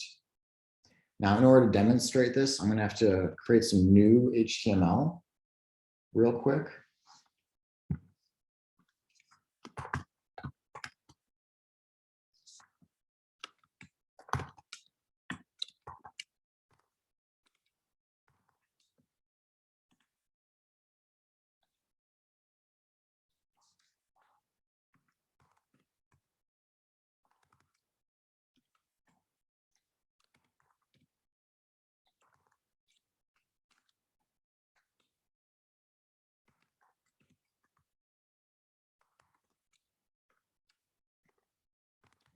Some CSS here.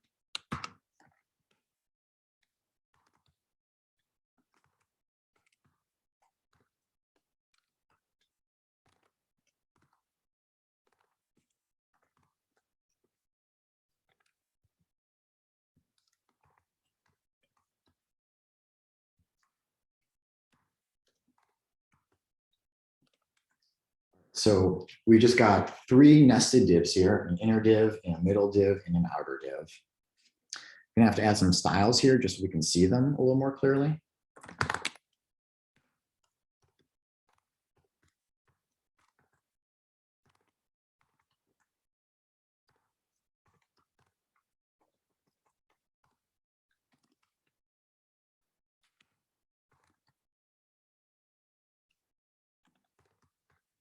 So the outer div, we're going to give position relative.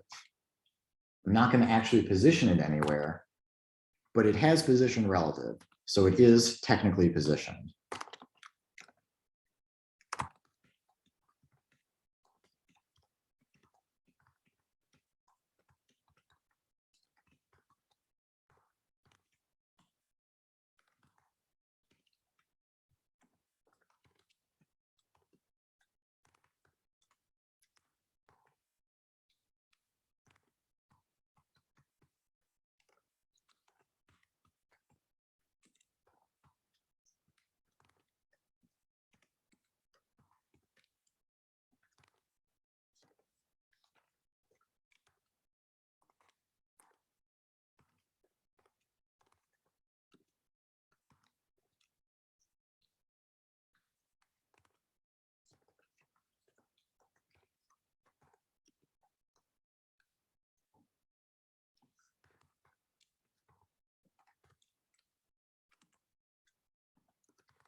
Okay, so let's think about our structure here.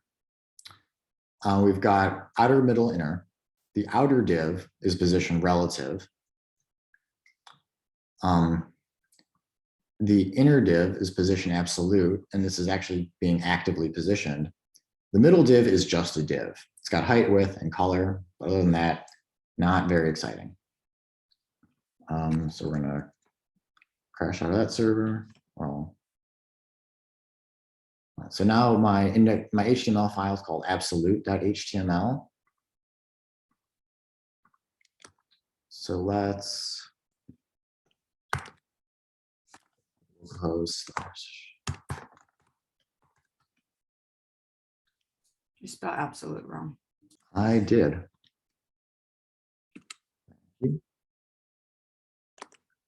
I also spelled colors wrong. Let's make you red. Cool. So now we've got some boxes inside of boxes, but you might notice that the middle div is not exactly in the middle. So let's inspect this and see what's going on. Try to understand how these things are laid out on the page here. I'm sorry, the inner div is not all the way on the inside. So here's our outer div, the black guy that looks like it's containing the other two. And then our middle div, we just put our div inside of a div, and so he's in the top left corner. That's normal. But then our inner div, this guy's position absolute, and we're setting right and bottom. So what does it look like this guy is positioned relative to? What is this 5 pixels away from? What is it 20 pixels, away from? It's away from the right side margin. Yeah, but specifically on this outer div, not this middle div. So this is what I want to point out, is that this inner div here, because it has position absolute, it is positioned relative to its closest positioned parent. So its closest parent is this middle div, but the middle div has position static. It's not positioned, so we cannot position another element relative to it using position absolute. However, the outer div has position relative, so it is a positioned element. So that means that an element that is position absolute can be positioned relative to this guy with position relative. So this 5 pixels from the right, 20 from the bottom, 5 from the right, 20 from the bottom of this black div with position absolute, or with position relative. Not that we're moving the black div itself, but setting it to position relative lets it serve as like an anchor point for absolutely positioned elements. So now just for a little thought experiment, what's going to happen if I change this middle div and give it position relative as well?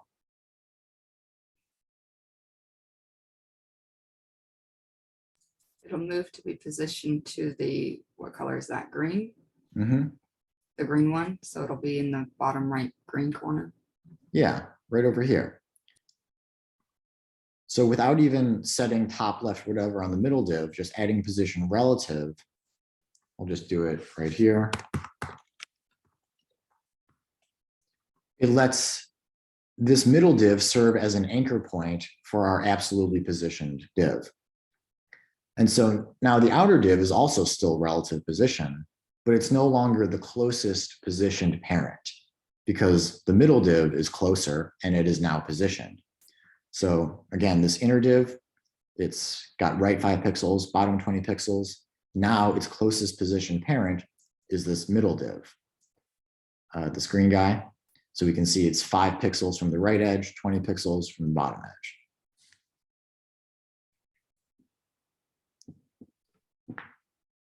So literally, this is like the most complex thing that I have to show you about CSS. Please ask questions. Dalton? So what if you make them all, or no, what if you make the one that's absolute relative, then what happens? This guy, the inner one? Yeah. Or, yeah. Oh, I mean, yeah.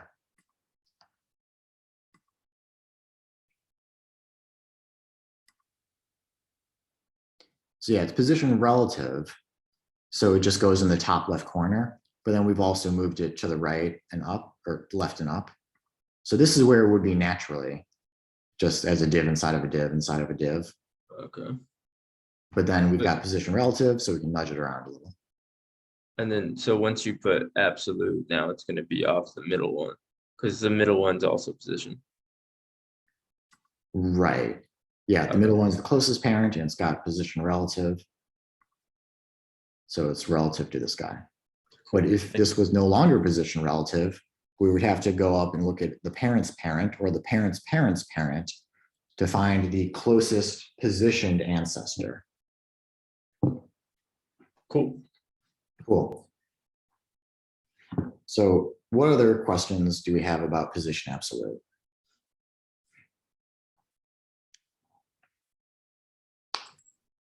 Justin? So you had a right, like a right 5 pixels and bottom 20 pixels, and it is relative to the black portion div. Mm-hmm. I'm trying to understand where the anchor for the items are. Like that 5 by 20 happens between 2 pixels, right? So is that the bottom right of the red box compared to the bottom right of the black box?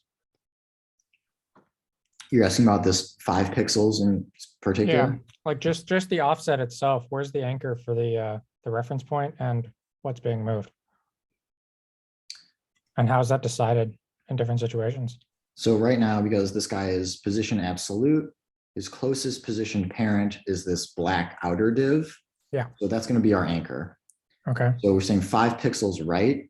So from the right edge of its parent, pushing it 5 pixels out. Okay. Okay. Michael?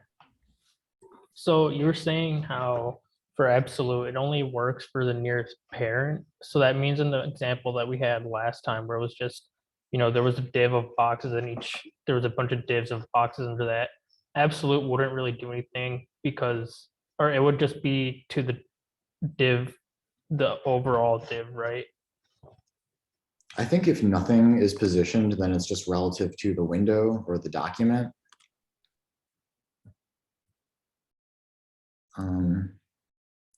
So this guy is, yeah, so it's just relative to the window. Okay, thank you.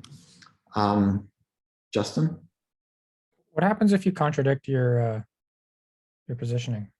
How do you mean? So right now you have like right 5 and bottom 20. What if you had like top 10 and bottom 20? I think Wouldn't- top takes priority. Oh, okay. Okay. Yeah, they don't like. Even though you wrote it after. Okay. All right. Any other questions?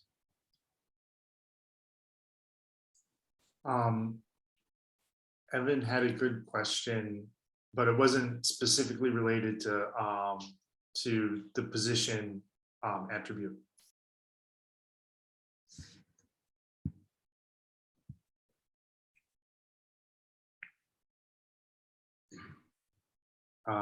He was wondering that little equal $0 that you see. Yeah. Yeah, he was wondering what that was. And I kind of touched on it in the chat, but if there's time, it might be good to show. Yeah. Yeah, so it's just a bit of dev console magic. There are ways that you can access HTML elements using JavaScript. So I actually did that really briefly here. Just for this quick test, document, select something in the document, looking for the box, and then do other stuff with it. So you can do this all in JavaScript. But for your just like a really quick testing, there's a little shortcut. If you go to the Elements tab and you just click on anything, and it'll give you this little clue here, equals $0.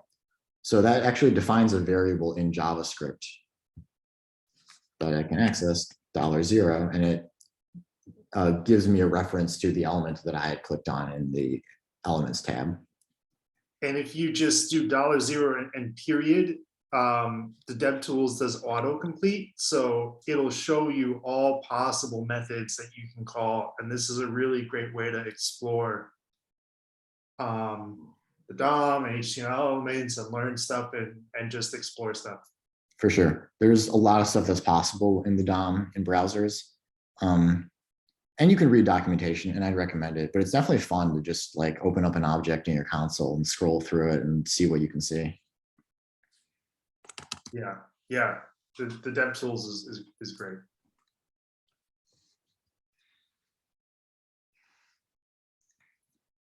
All right. And for documentation, for anything related to JavaScript and CSS and HTML, we might have mentioned this, but I recommend using the MDN, the Mozilla Developer Network documentation over like W3 Schools, which is often the first result. W3 Schools is fine, but there are times when it's incomplete or maybe a little wrong, and the MDN documentation is just really good and has good examples and is sort of the canonical source for everything CSS, HTML, and JavaScript related. Yeah. For sure, definitely agree with that. I have kind of a poor opinion of W3 Schools. They're just sort of a spammy and fraudulent website that cares more about being on the top of search engine results than actually having correct information. Like for starters, they're completely unaffiliated with W3. They just like put that in their URL to sound authoritative, but they're not an authority. It's just some guy made a website. And so if you really want to know like what is correct and up to date and precise, I would definitely recommend MDN. For web technologies, there's no better resource that I would recommend. Yeah, totally. And I'm only half kidding when I say I think like one of the most valuable skills I got from doing a computer science undergraduate degree was being forced to read lots of documentation. It's definitely an acquired skill. As someone mentioned, it's not always easy to read initially, but it really pays off.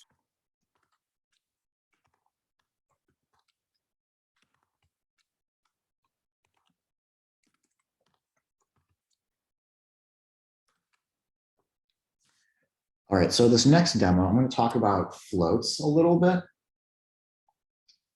Very little. You're going to love this section because this is going to be the simplest one. But can anyone tell me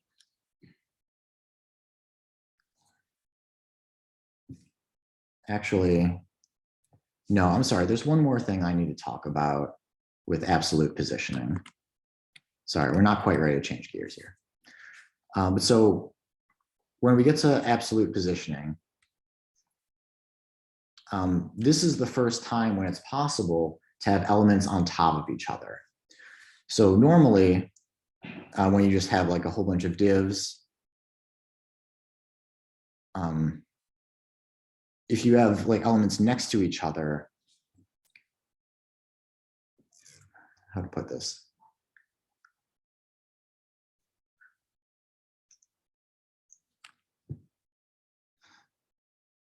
You know, actually, maybe I do need a different example. Let's go back to our index file.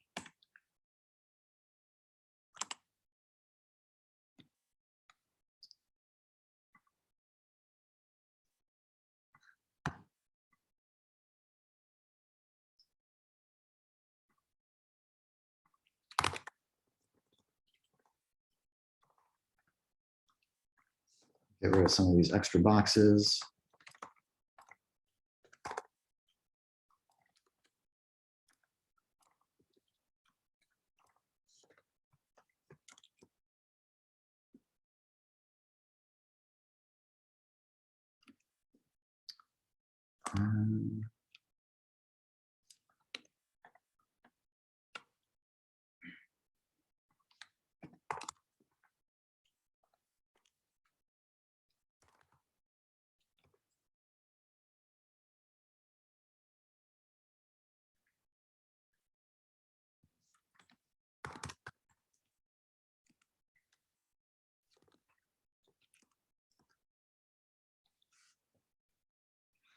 Okay.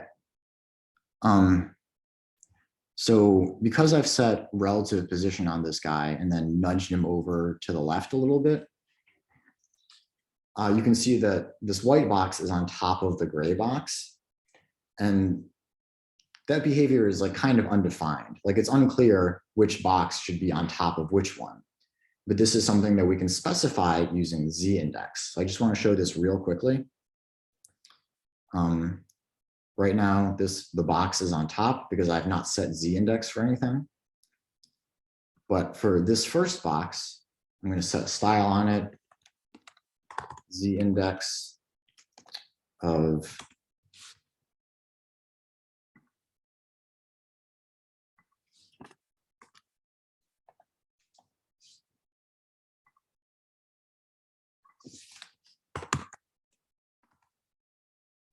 okay, so I guess I also need to position it. Seems like z-index didn't do anything for a static element. But now that I've made both of them position relative, CSS is willing to grapple with this question of which one goes on top of which. So there aren't any units to z-index. It's just a relative order. Higher numbers go on top of lower numbers. So, you know, there's no like pixels or inches. We can't specify how far an element is jumping out of your screen, like into my face. It's not how z-index works. It's just what is on top of what. So this is 0, this is 10. 10 is a higher number than 0, so this gray box appears to be on top. If we update this z-index to be a higher number, like 20, now that guy appears on top. It only needs to be, you know, 1 higher and it appears on top. But you might have noticed that I'm doing these in increments of 10. So that's my general recommendation, is if you need to set z-indexes for elements, is that you should probably use a higher number. So I should probably start this at like 100 and make this be 110. And then only use multiples of 10 for your z-indexes. And the reason for that is that it makes it easier for other people later who are maintaining your website to add other elements in between things. So like if I have one element that's at z-index of 10 and another element that goes on top of it with z-index of 11, well, maybe another developer, or just me in the future working on it, says like, oh, we need to add something else that goes in between those two previous elements. Well, if one of them was at 10, the other was at 11, you can't put anything in between them unless you change their z-indexes, make one of them lower, make the other one higher. But then that might change how they interact with other things on the page as well. if you use larger numbers with like increments of 10 in between them, then that gives us more flexibility in the future.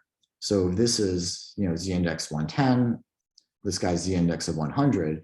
In the future, we still have 10 layers in between them. If we decide that, these two layers aren't actually adjacent to each other, there needs to be stuff in between them. Also, you should generally avoid using very large numbers. Definitely an anti-pattern that I've seen in the past before is someone is styling a page using z-index, and they want their element to go on the top of the page. So they're like, well, this has to go on top of everything. So this is going to be, z-index 1000.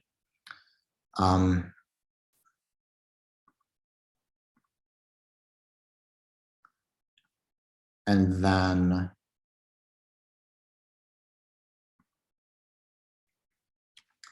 some other developer comes in and is like, no, I'm working on this other component, and this thing is actually going to be on the top of the page.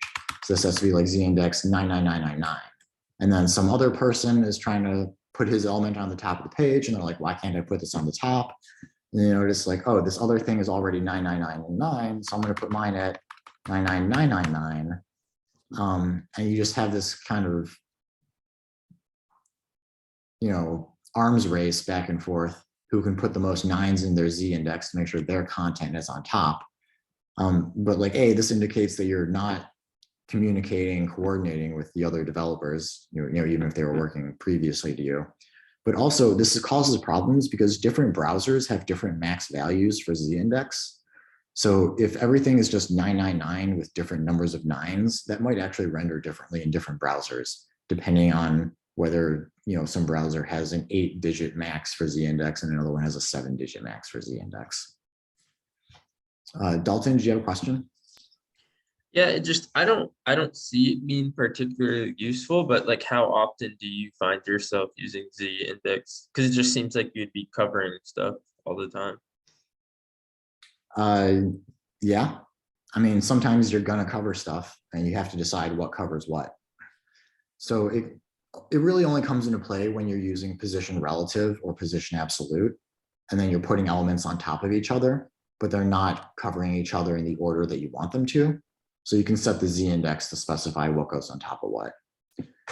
But ideally, you shouldn't have to set this too often. Thank you. Yeah, you're definitely going to use z-index less often than you're going to use position. I'll put it that way. For like really fancy layouts, if there's like transparency involved, because you can, I think, set transparency of elements, then sometimes z-index might come into play and stuff. And weird stuff with like what gets clicked on. I'm just kind of trying to pull stuff out of my head. I'm not even sure if I ran into these cases, but yeah, hopefully you shouldn't run into it too much.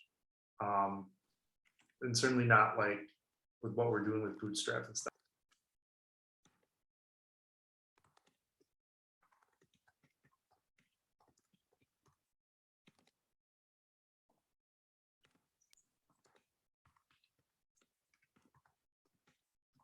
If you had to build your own like pop-up instead of using the browser's built-in one, then z-index might come into play. But like Bootstrap, it does that for you.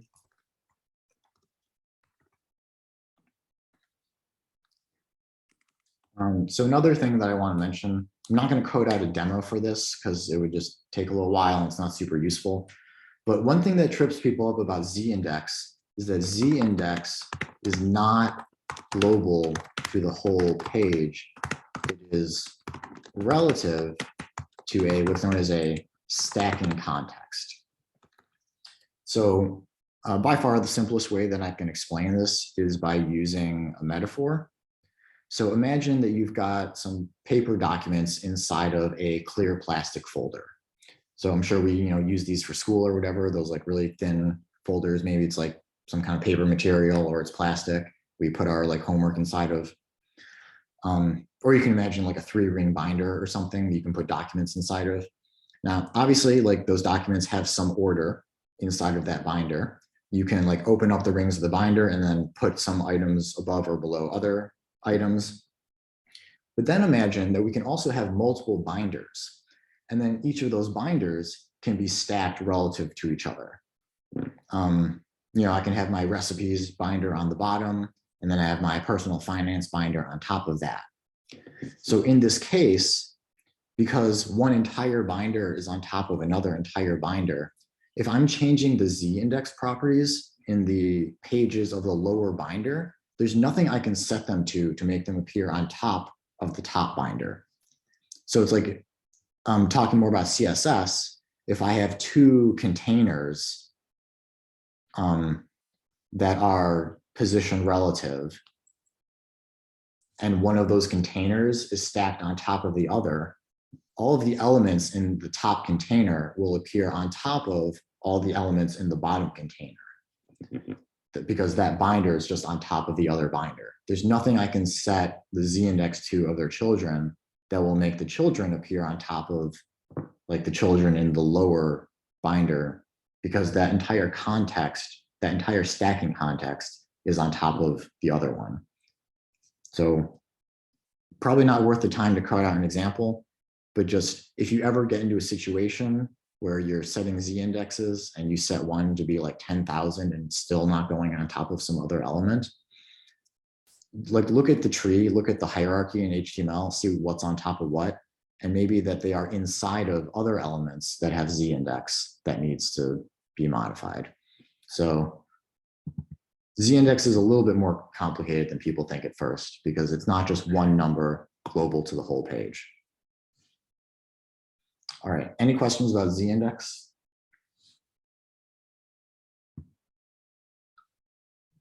No questions about z-index? Okay, let's talk about floats. So while I'm coding up real quick example, who can tell me what are floats and what are they used for? All your answers will be wrong, but I love to hear them.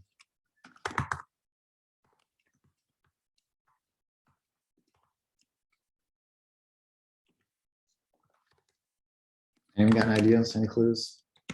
What do you do with floats? Why do they exist? So floats like the z-index, where the element just stays on top of the other elements by default. Ideally, floating shouldn't make things stack on top of each other. It moves things to the left or right, but they shouldn't be overlapping.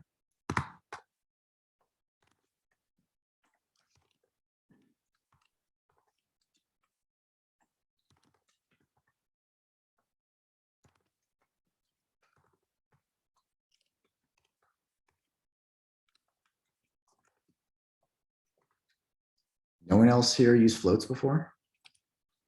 So it moves containers to the left or the right. And as far as I understand, it used to be the only way to really position all of your stuff in line before Flexbox and everything came out. Well, aside from like trying to do a graph or whatever. I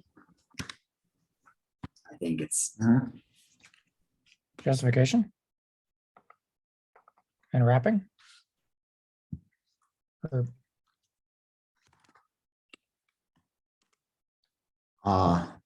so also wrong answers. Great wrong answers though. I love hearing them. I think float is probably one of the most widely misunderstood CSS properties, most widely misused.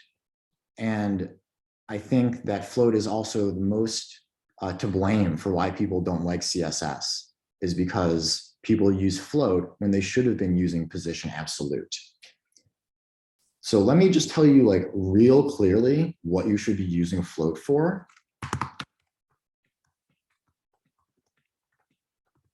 Use float to wrap text around images. That's it. That's the only thing you should use float for. If you are doing anything other than wrapping text around images, don't use float.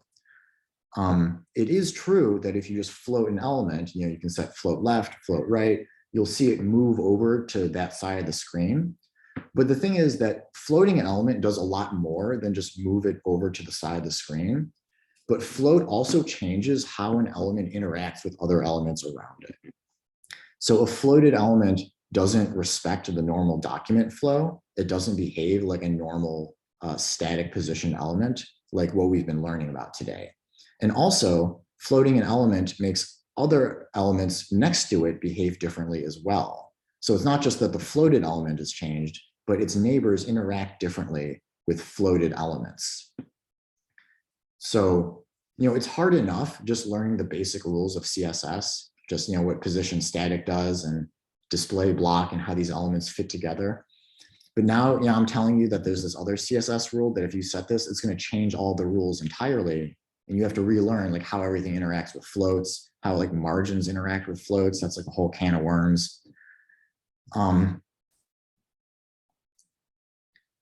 So the reason why people use float for their layout is because they don't know how to use position absolute.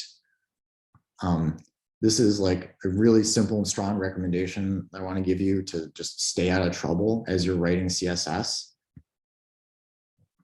Only use float for wrapping text around images. And if you just have some generic problem of like, I want to move that thing like a little bit further over from where it is currently, use either position relative or position absolute.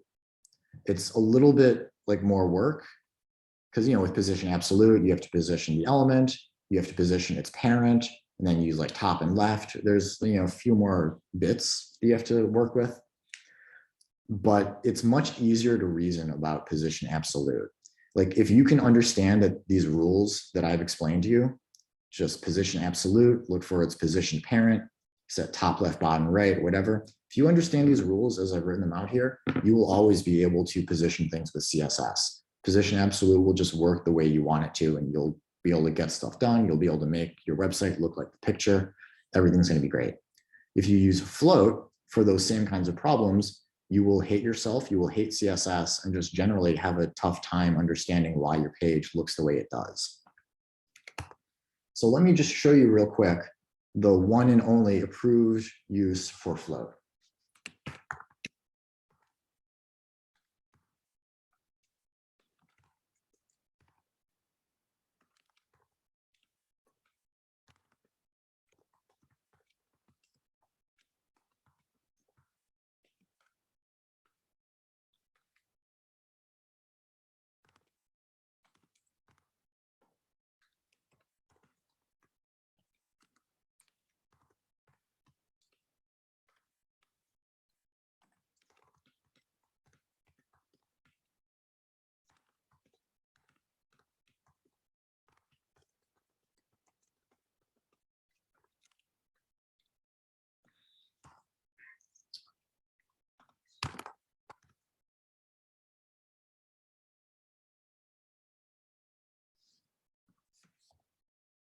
All right. So this is how you're actually supposed to use floats. Let's just inspect this real quick. So first of all, what you should see is this looks kind of like what you might see in a magazine layout. Excuse me, pardon. Where there will be some like image that they want to embed in the text of the article, but they don't have just like, blank margins next to the image. They want to wrap the text around the image itself. So, these first two lines here are a little bit shorter. So we can have this red block here, but then these other lines are going to use the full width of the page. So we've kind of got this image inside of our text box. Now, if we inspect it, see what's actually going on, this should look kind of weird.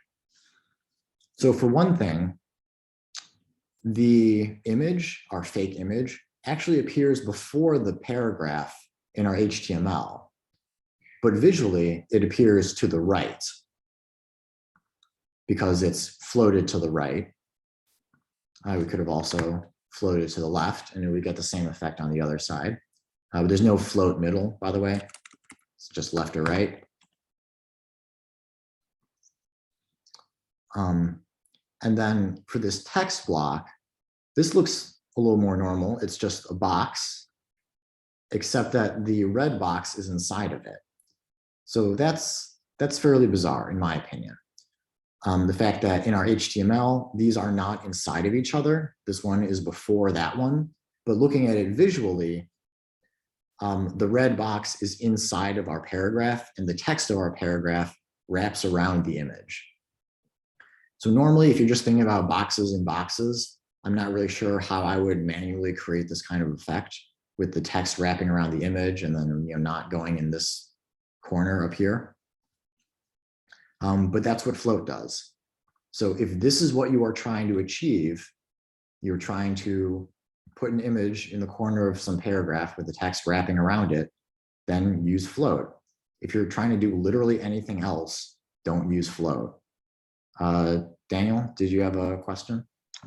Yeah, so if you wanted to position it in the center of the text, how would you go about doing that? Or use some other type of positioning, not float, or can you like, I don't know. And like have the text wrap around it while it's like, Yeah.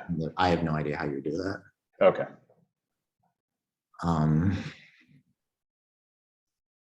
Yeah, that's an interesting problem. Never thought about that before, but there's certainly no off-the-shelf solution, and I can't think readily about how I would approach that. Justin, you have a thought? I want to make sure I understand. You created a div block thing, and you gave it a CSS class that gives it the float characteristic. So the float is associated with your red box. Your text, for all intents and purposes, doesn't know a float exists. It just kind of runs into this object that has a float parameter and goes, oh, gotta go around it. Right. This is what I was kind of saying before. I haven't put any special styling on the text block, on the text block. It's just got some bigger font, so this takes up some more space. But because the image is floated, that changes how it interacts with the other elements around it. So this is the simplest possible situation to use float in, but in more complex situations, like this gets weird really fast. So if you give that div positional information relative and put it somewhere random, right? If you like give it relative to the whole body of the page, I guess. The paragraph? Like right 50, top 20, what's it gonna do? If you move your red box.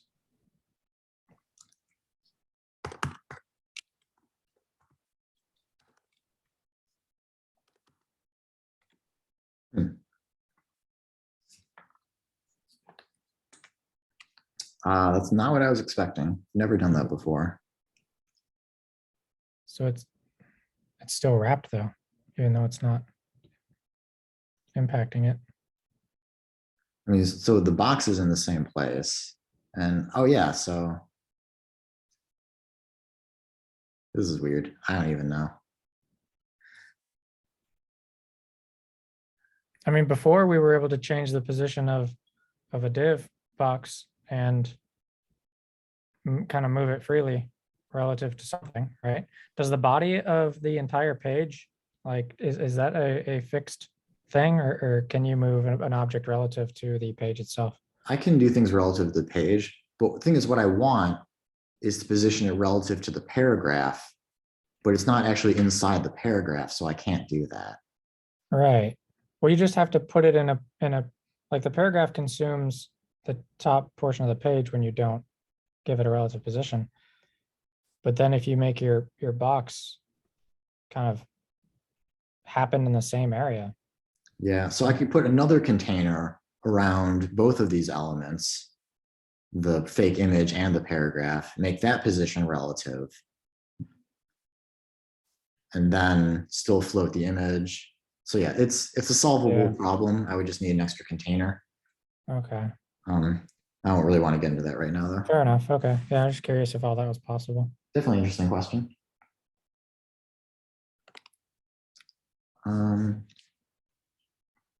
Okay.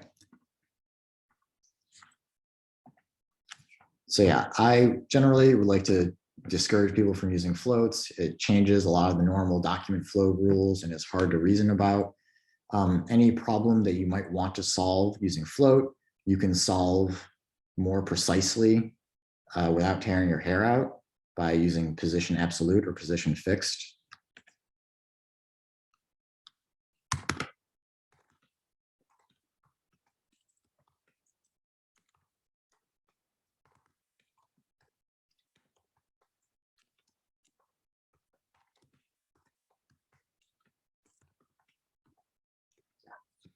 So I definitely remember the day when I stopped hating CSS so much was when I realized that I just don't need to use floats, like ever. So definitely encourage you to get good with position absolute, position fixed, and consider those solutions before you reach for floats. Yeah, that's great advice. Like, you're totally right. Like, if you're kind of stick to like a clear set of rules and kind of like follow a system, CSS can be pretty good, but everything has weird edge cases, and it can get really weird and confusing really fast. Okay, yeah, definitely. Thanks for adding that. So let me show you one thing real quick here. There's one way that we can get this text block to kind of be aware of a floated element, and that's using the clear property. So an element that has clear will refuse to share space with floated elements. So if we say clear left,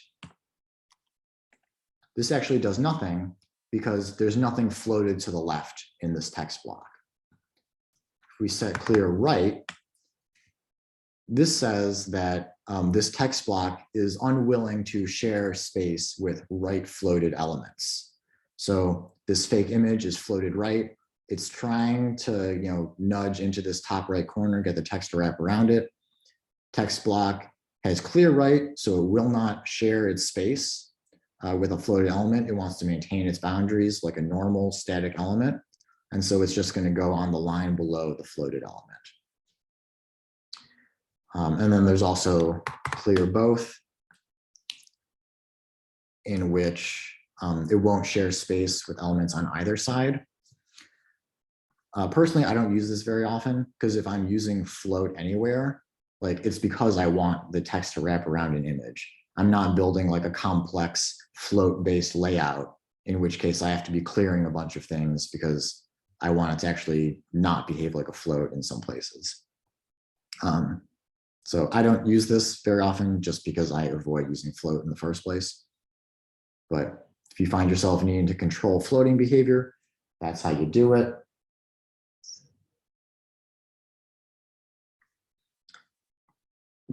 Okay, so now let's talk about overflow. Back to these boxes here.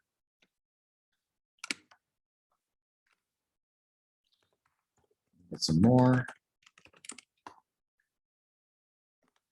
boxes. Okay, that's enough boxes. So we can scroll the screen now.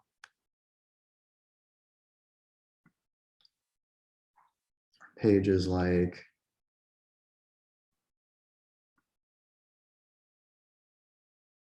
it's about 500 pixels tall. Cool.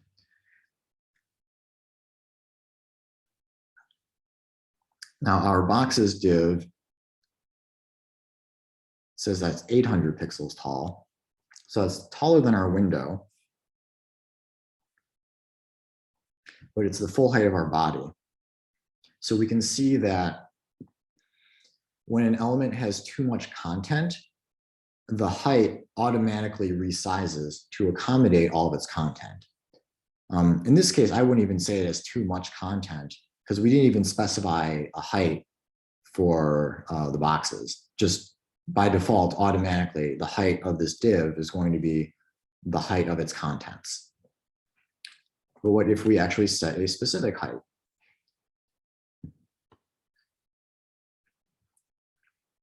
So our boxes div is going to have height 400 pixels.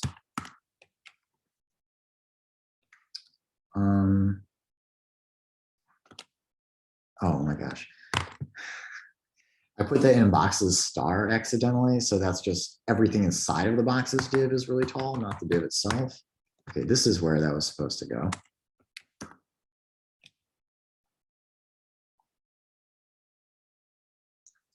Okay, so the page actually looks pretty similar, even though I just set a fixed height. We're still seeing all of our boxes, including this one guy straggling out there. So what gives? Now, if I look at our boxes div, we can see the content box, only gets like 2/3 the way down the screen, but then we still have more boxes beneath that. So this is overflow. By default, if we set a height for an element, but there is too much content to fit in it, well, then there's a question raised of what do we do with all that extra content?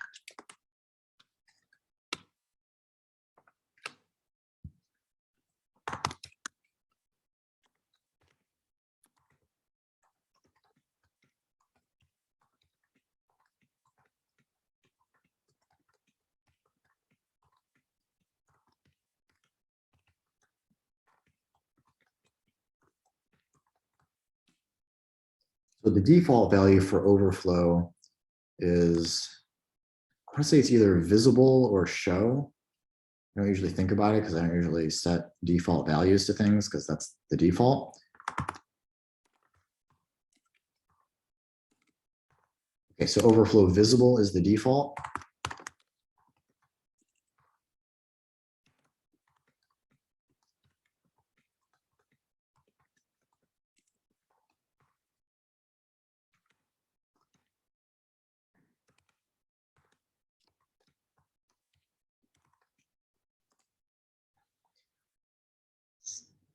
So even though this boxes div isn't tall enough to contain all the content, it still lets us see all the content because visible is the default value. If we want that to not be the case, overflow hidden does what it sounds like.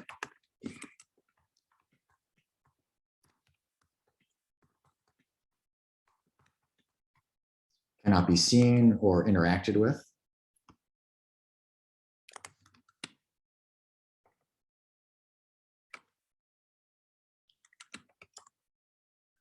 I'll just show you interactively. So now with overflow hidden, we should see that immediately. It just cuts off those bottom boxes. So now div hash boxes is exactly 400 pixels tall. We can scroll through our other boxes here. And there are still more below. So they still exist. They're part of the document. They're just not visible. So we can use JavaScript to interact with these because they're part of the document. They are still here in the code. But the user cannot interact with them. So they can't like click on anything here.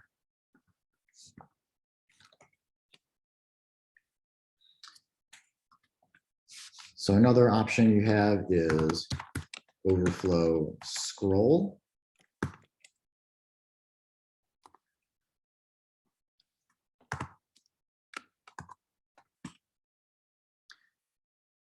What this does is it creates a scroll bar so you can access the extra content. Creates a scroll bar so you can access extra content. That's what it does. So if you want to have a lot of stuff in a container and not have all that extra stuff mess out the rest of your layout, you can make a scrollable div. Just be careful though, because if you have multiple scrollable sections on your page, it can be very hard to navigate. So right now there's just this one scrollable div, but if the rest of the page was scrollable too, I would have a scrollable div inside of a scrollable page. And it's really hard to control which section you're scrolling. Like you have to have your mouse on the right thing in order to scroll the right element.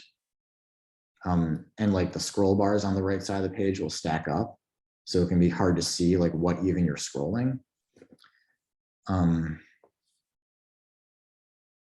on touch devices, it's especially problematic because you need to actually be able to like, click somewhere on the screen and like actually put your thumb down in order to scroll. And so like if you're taking up the full width of the page with a scrollable item, like I can't reach the main document behind this to scroll it because it's taking up the full width. So for mobile, you probably don't want to have full width scrollable sections, because then people can't scroll the rest of the page. You should probably avoid like scrolling content in general, unless there isn't a better way to present things. And definitely avoid horizontal scrolling, because that's just weird and not really how the web works in general. People expect to scroll vertically on the internet.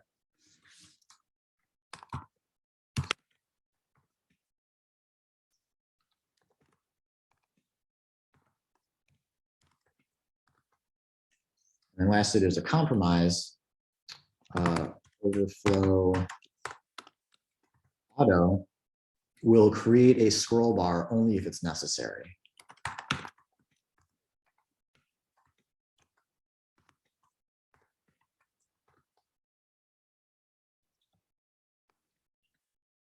So this is useful when you have like dynamic content. Sometimes the container might have a lot of content, sometimes it might have a little bit. So if there's not too much content, then no point in putting a scroll bar there, because that just looks weird having a scroll bar for something that's not scrollable. But if it is, if there is too much content, then only in that case we can add a scroll bar so it becomes necessary. There are some weird caveats though with Overflow Auto. So yeah, we can see here, I said Overflow Auto, there's too much content, and so it gets us that scroll bar. But because we're on Mac OS, the scroll bar fades away like anyway.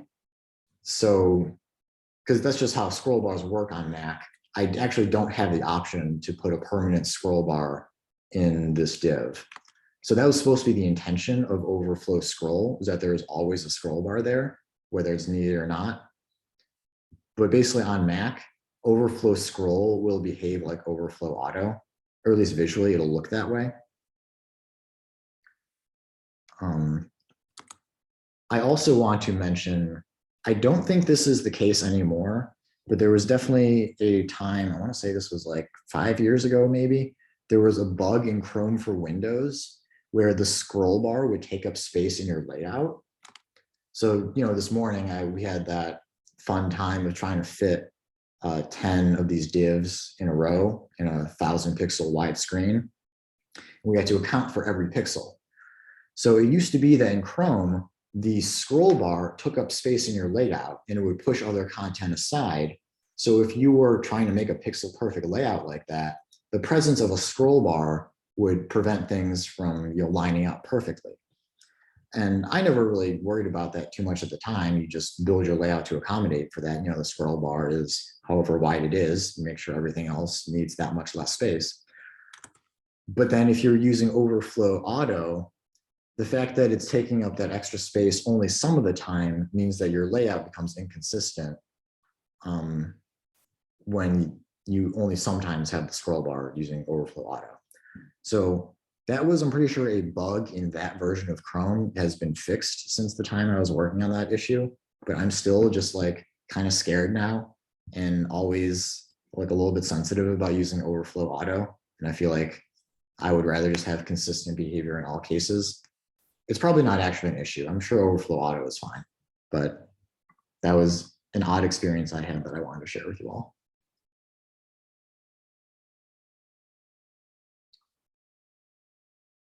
Do we have any questions about overflow or floats or anything else? I have a question about overflow. So if you had two separate divs, and then the top div overflowed, would it interfere with the content of the second div if it was visible? It shouldn't, no. Okay. It's a good question though. I'm trying to think about how to think about that. It's like the two different containers are kind of like in different layers almost. And like the containers themselves can like push each other around, they take up space, but their overflowing contents can't take up more space than their container itself. it's a little weird, and at some level doesn't quite behave the way like physical objects do. But as you work with it, I hope you get an intuition for how CSS works. Thank you. Yep.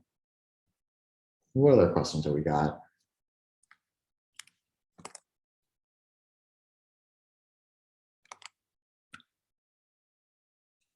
All right, so let me just show you one more thing to close out this lecture. Kind of a little odds and ends topic. There's this notion in CSS called pseudo classes, which is, it's like a class. It's something that we can use to style an element, but it's not something that's permanently applied. It's kind of like a temporary state of an element.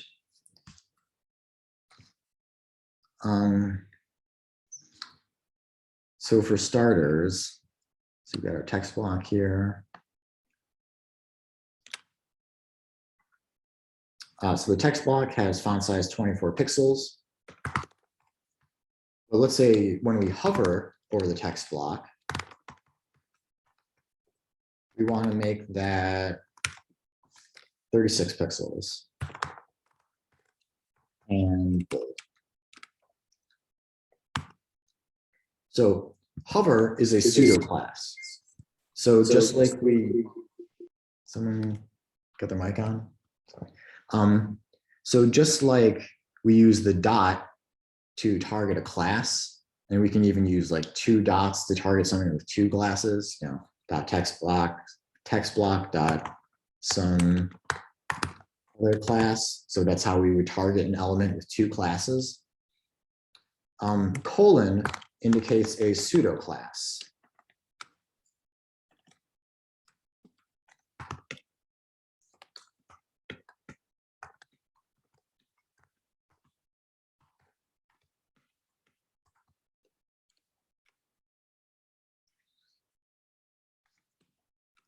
So in this case, hover is a pseudo class. It applies to any element while the mouse is hovering over it.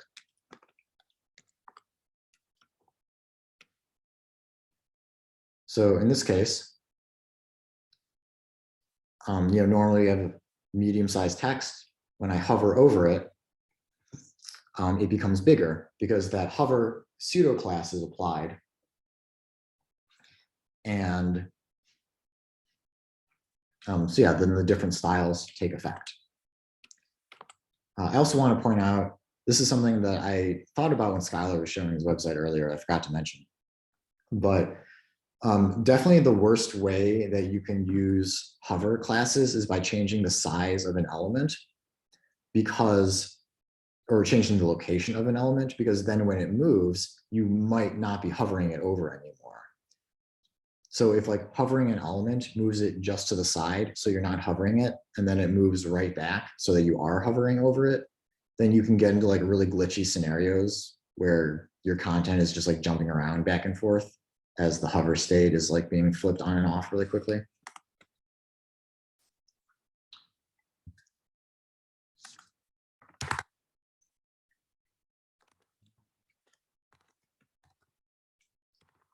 So I don't know if people have had much of an opportunity to work with inputs yet. Basic input is just something that you can type text into. But there are a few different types of inputs. So input type equals checkbox. We just add that attribute and it becomes a checkbox. Very useful for collecting Boolean data from a user. If you want to know something's true or false, use a checkbox. But there are some pseudo classes that we can use just for form elements, just for inputs, help us conditionally apply styles.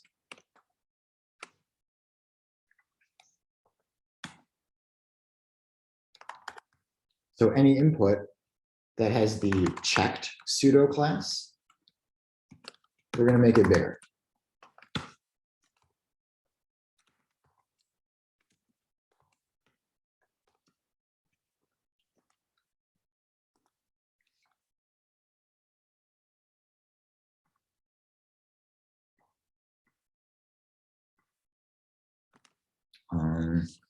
That wasn't exactly the effect I wanted.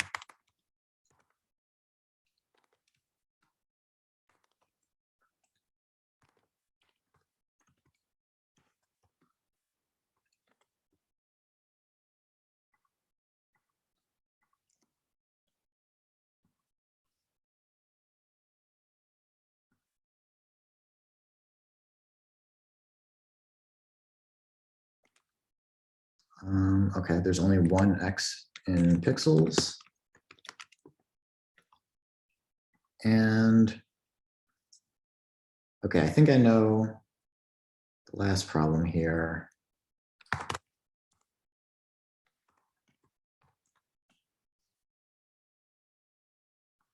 What the heck is going on? Can you give it a color?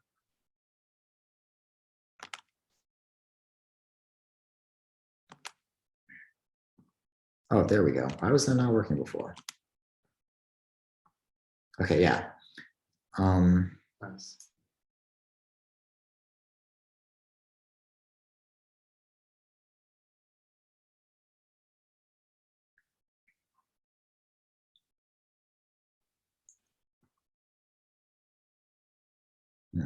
Yeah, I'm not sure what was You- missing there. You but- had your height as XP instead of PX, so it was erroring out on the first line and not counting the other ones. Yeah, I thought I refreshed after fixing that and it was still broken. Anyways, it's all good now.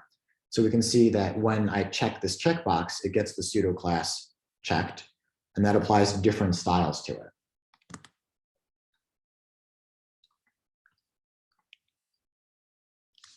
So some common pseudo classes, and I don't have time to demonstrate them today, but these would be interesting things for you to read about.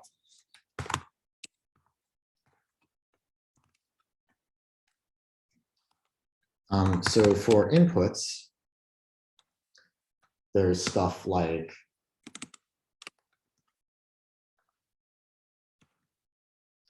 which one? So checked, which we just saw. Valid or invalid, which I really like these. You can do form validation in HTML. You can define like what is a valid email address or what is a valid password or whatever. And then that applies pseudo classes to these HTML elements, to our inputs. So like maybe you've seen on a form where if you type in an invalid phone number, it puts a little red border around the input. So you can do that with a pseudo class. You can define in code what an invalid password is. And then when the input is invalid, it applies the invalid pseudo class. So in our main.css, we could just style, input colon invalid, and then like border color red, something like that.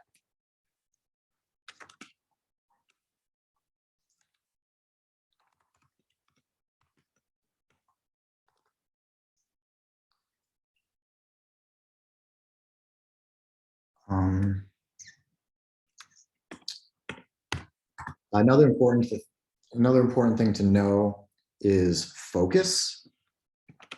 So focus just means that it's the input that you've clicked on most recently. So I'm just going to show you this real quick. Okay, see this input box, it's got a black border. I click on it. Now it has a blue border. It is focused. That's all it means to focus an element. When you click on it and it's got that blue border around, dang it is now focused. When I click anywhere else, it loses that blue border, and that is called blurring the element. I know it's kind of a weird terminology because it doesn't look blurry. I can still see it pretty clearly here, but it's just because blur is the opposite of focus. And focusing is when you click on the element. So blurring is just the opposite of that.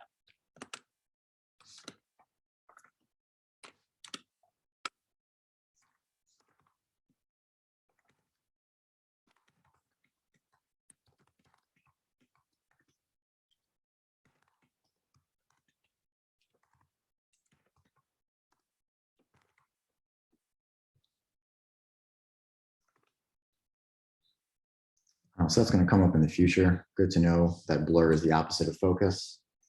Is that blue border a default? Yeah, it's a just wondered how default. you change it.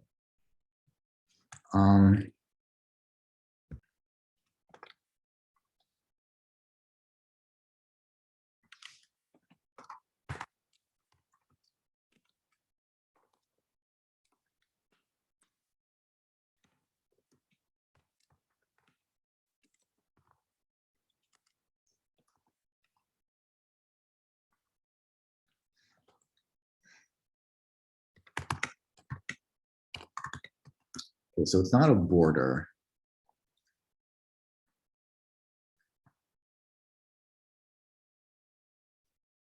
Oh my God, totally through schools. You're so useless. It's fine. I was just curious. I don't want to take up our time. No, this is important. Now I have to know.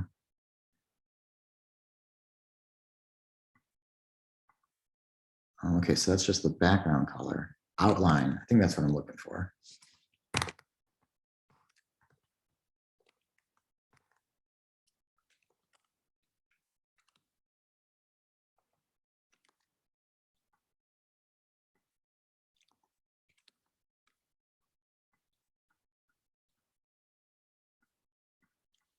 Excuse me.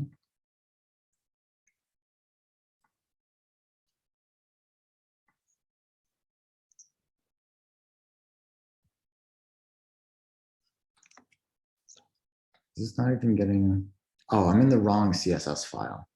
Okay, float.css. Input focus. It's getting, it was outline.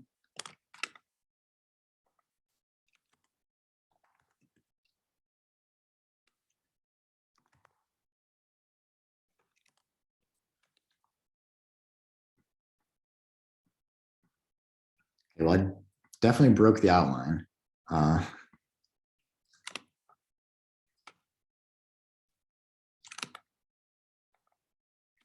So let's try inspecting. I'm just going to type outline in my inspector here, and the heck, it looks like they're just regular colors. Why isn't this working?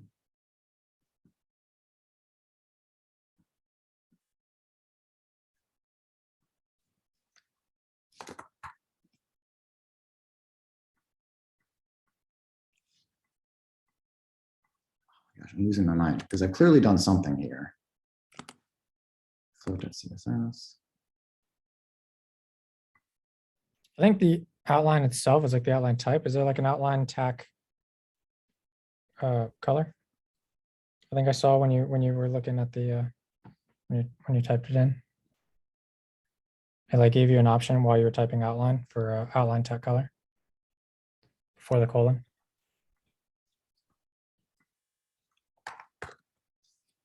Oh, is it another one of those one of those combination kind of things?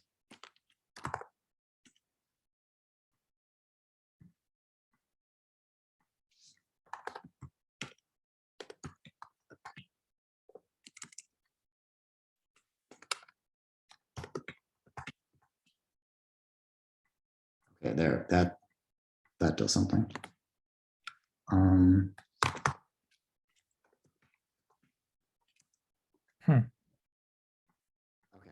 So yeah, I guess the syntax for outline is the same as for border. You need a width, a style, and a color.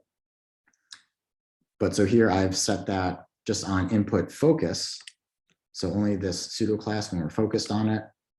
So when I click away, it loses the border. When I click in, it gets the border.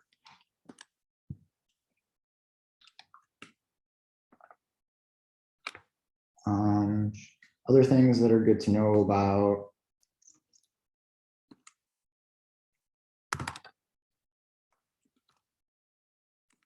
Relative children. So there's first child, which is a selector that just selects any element that is a first child.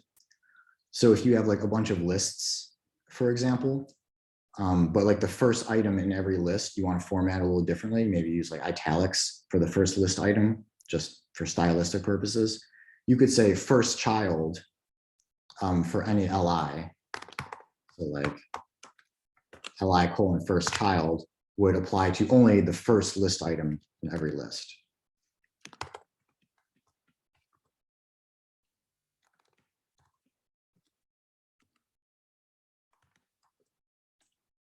Similarly, there is the child, and you can pass in like a number in parentheses.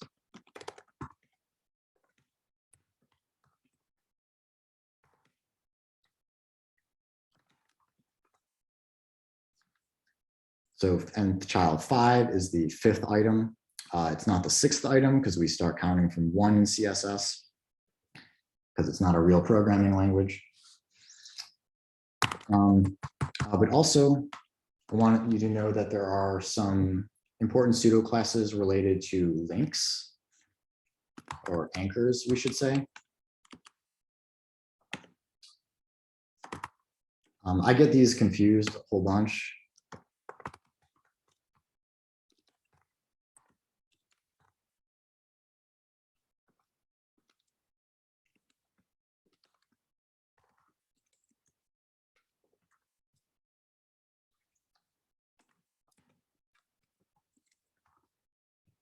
So hover, you already know what that does.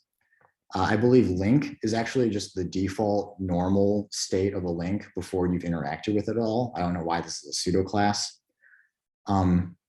Active is like the link that you just clicked on, but you haven't necessarily like left the page yet. Like maybe you clicked a link and it's still loading the next page, but it changes color immediately. And then visited is after you click a link and then you go back to the previous page, that link that you've clicked because the URL is in your history, it's going to be a different color again. So I wanted to mention this specifically because I know a lot of people have trouble with styling links because they behave a little bit differently from other elements. And part of that is because these pseudo classes are going to come with their own default colors. They're going to probably overwrite just like a simple color declaration. So you'll probably have to use some combination of these pseudo classes to make your links look the way you want them to on your website. All right, and on that note, that is everything I've got to tell you about pseudo classes and overflow floats and just CSS and layout, all the good stuff. So in theory, if you've been able to absorb all the information from today's lecture, you should be able to lay out a page. Someone should be able to give you a JPEG, tell you make a website that looks like this. And you should be able to do a pixel perfect recreation of that, mostly using display and position and some of these other properties. What questions have we got? So just when you were doing the outline or whatever, you didn't actually go in and like place that. That's just always going to be there by default whenever you create like a text box. I'm sorry, I didn't create what? I can't even remember what it's called, but when you made the checkbox and then you put like the input box next to it, you don't actually have to put the I forgot the property, but it's the one that has the border around it. You don't have to put like the visible on it. I think that's what it was called. If you go back to your website, I can probably like the red border, you don't ever have to put that. It's just there by default. Yeah, by default, there's a blue border. Yeah, blue, but you don't actually have to put that. That'll always be there. Right.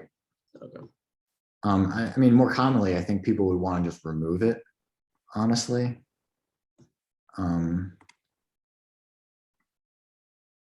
Cool. So yeah, to the extent that I've ever actually set outline on an input, I probably just set it to none. Just so it doesn't do any default behavior, I can set it to whatever I want. Although it is kind of nice for just the user interface, just to have some kind of highlighting. So, people don't have great vision. It's a little bit easier to see just where their browser is, what's focused, And if you had two text inputs, now that you set it to none, they would both be gone. Right, because I'm not styling by class or ID. This is just all inputs. Cool. Thank you. Yep. What other questions have we got?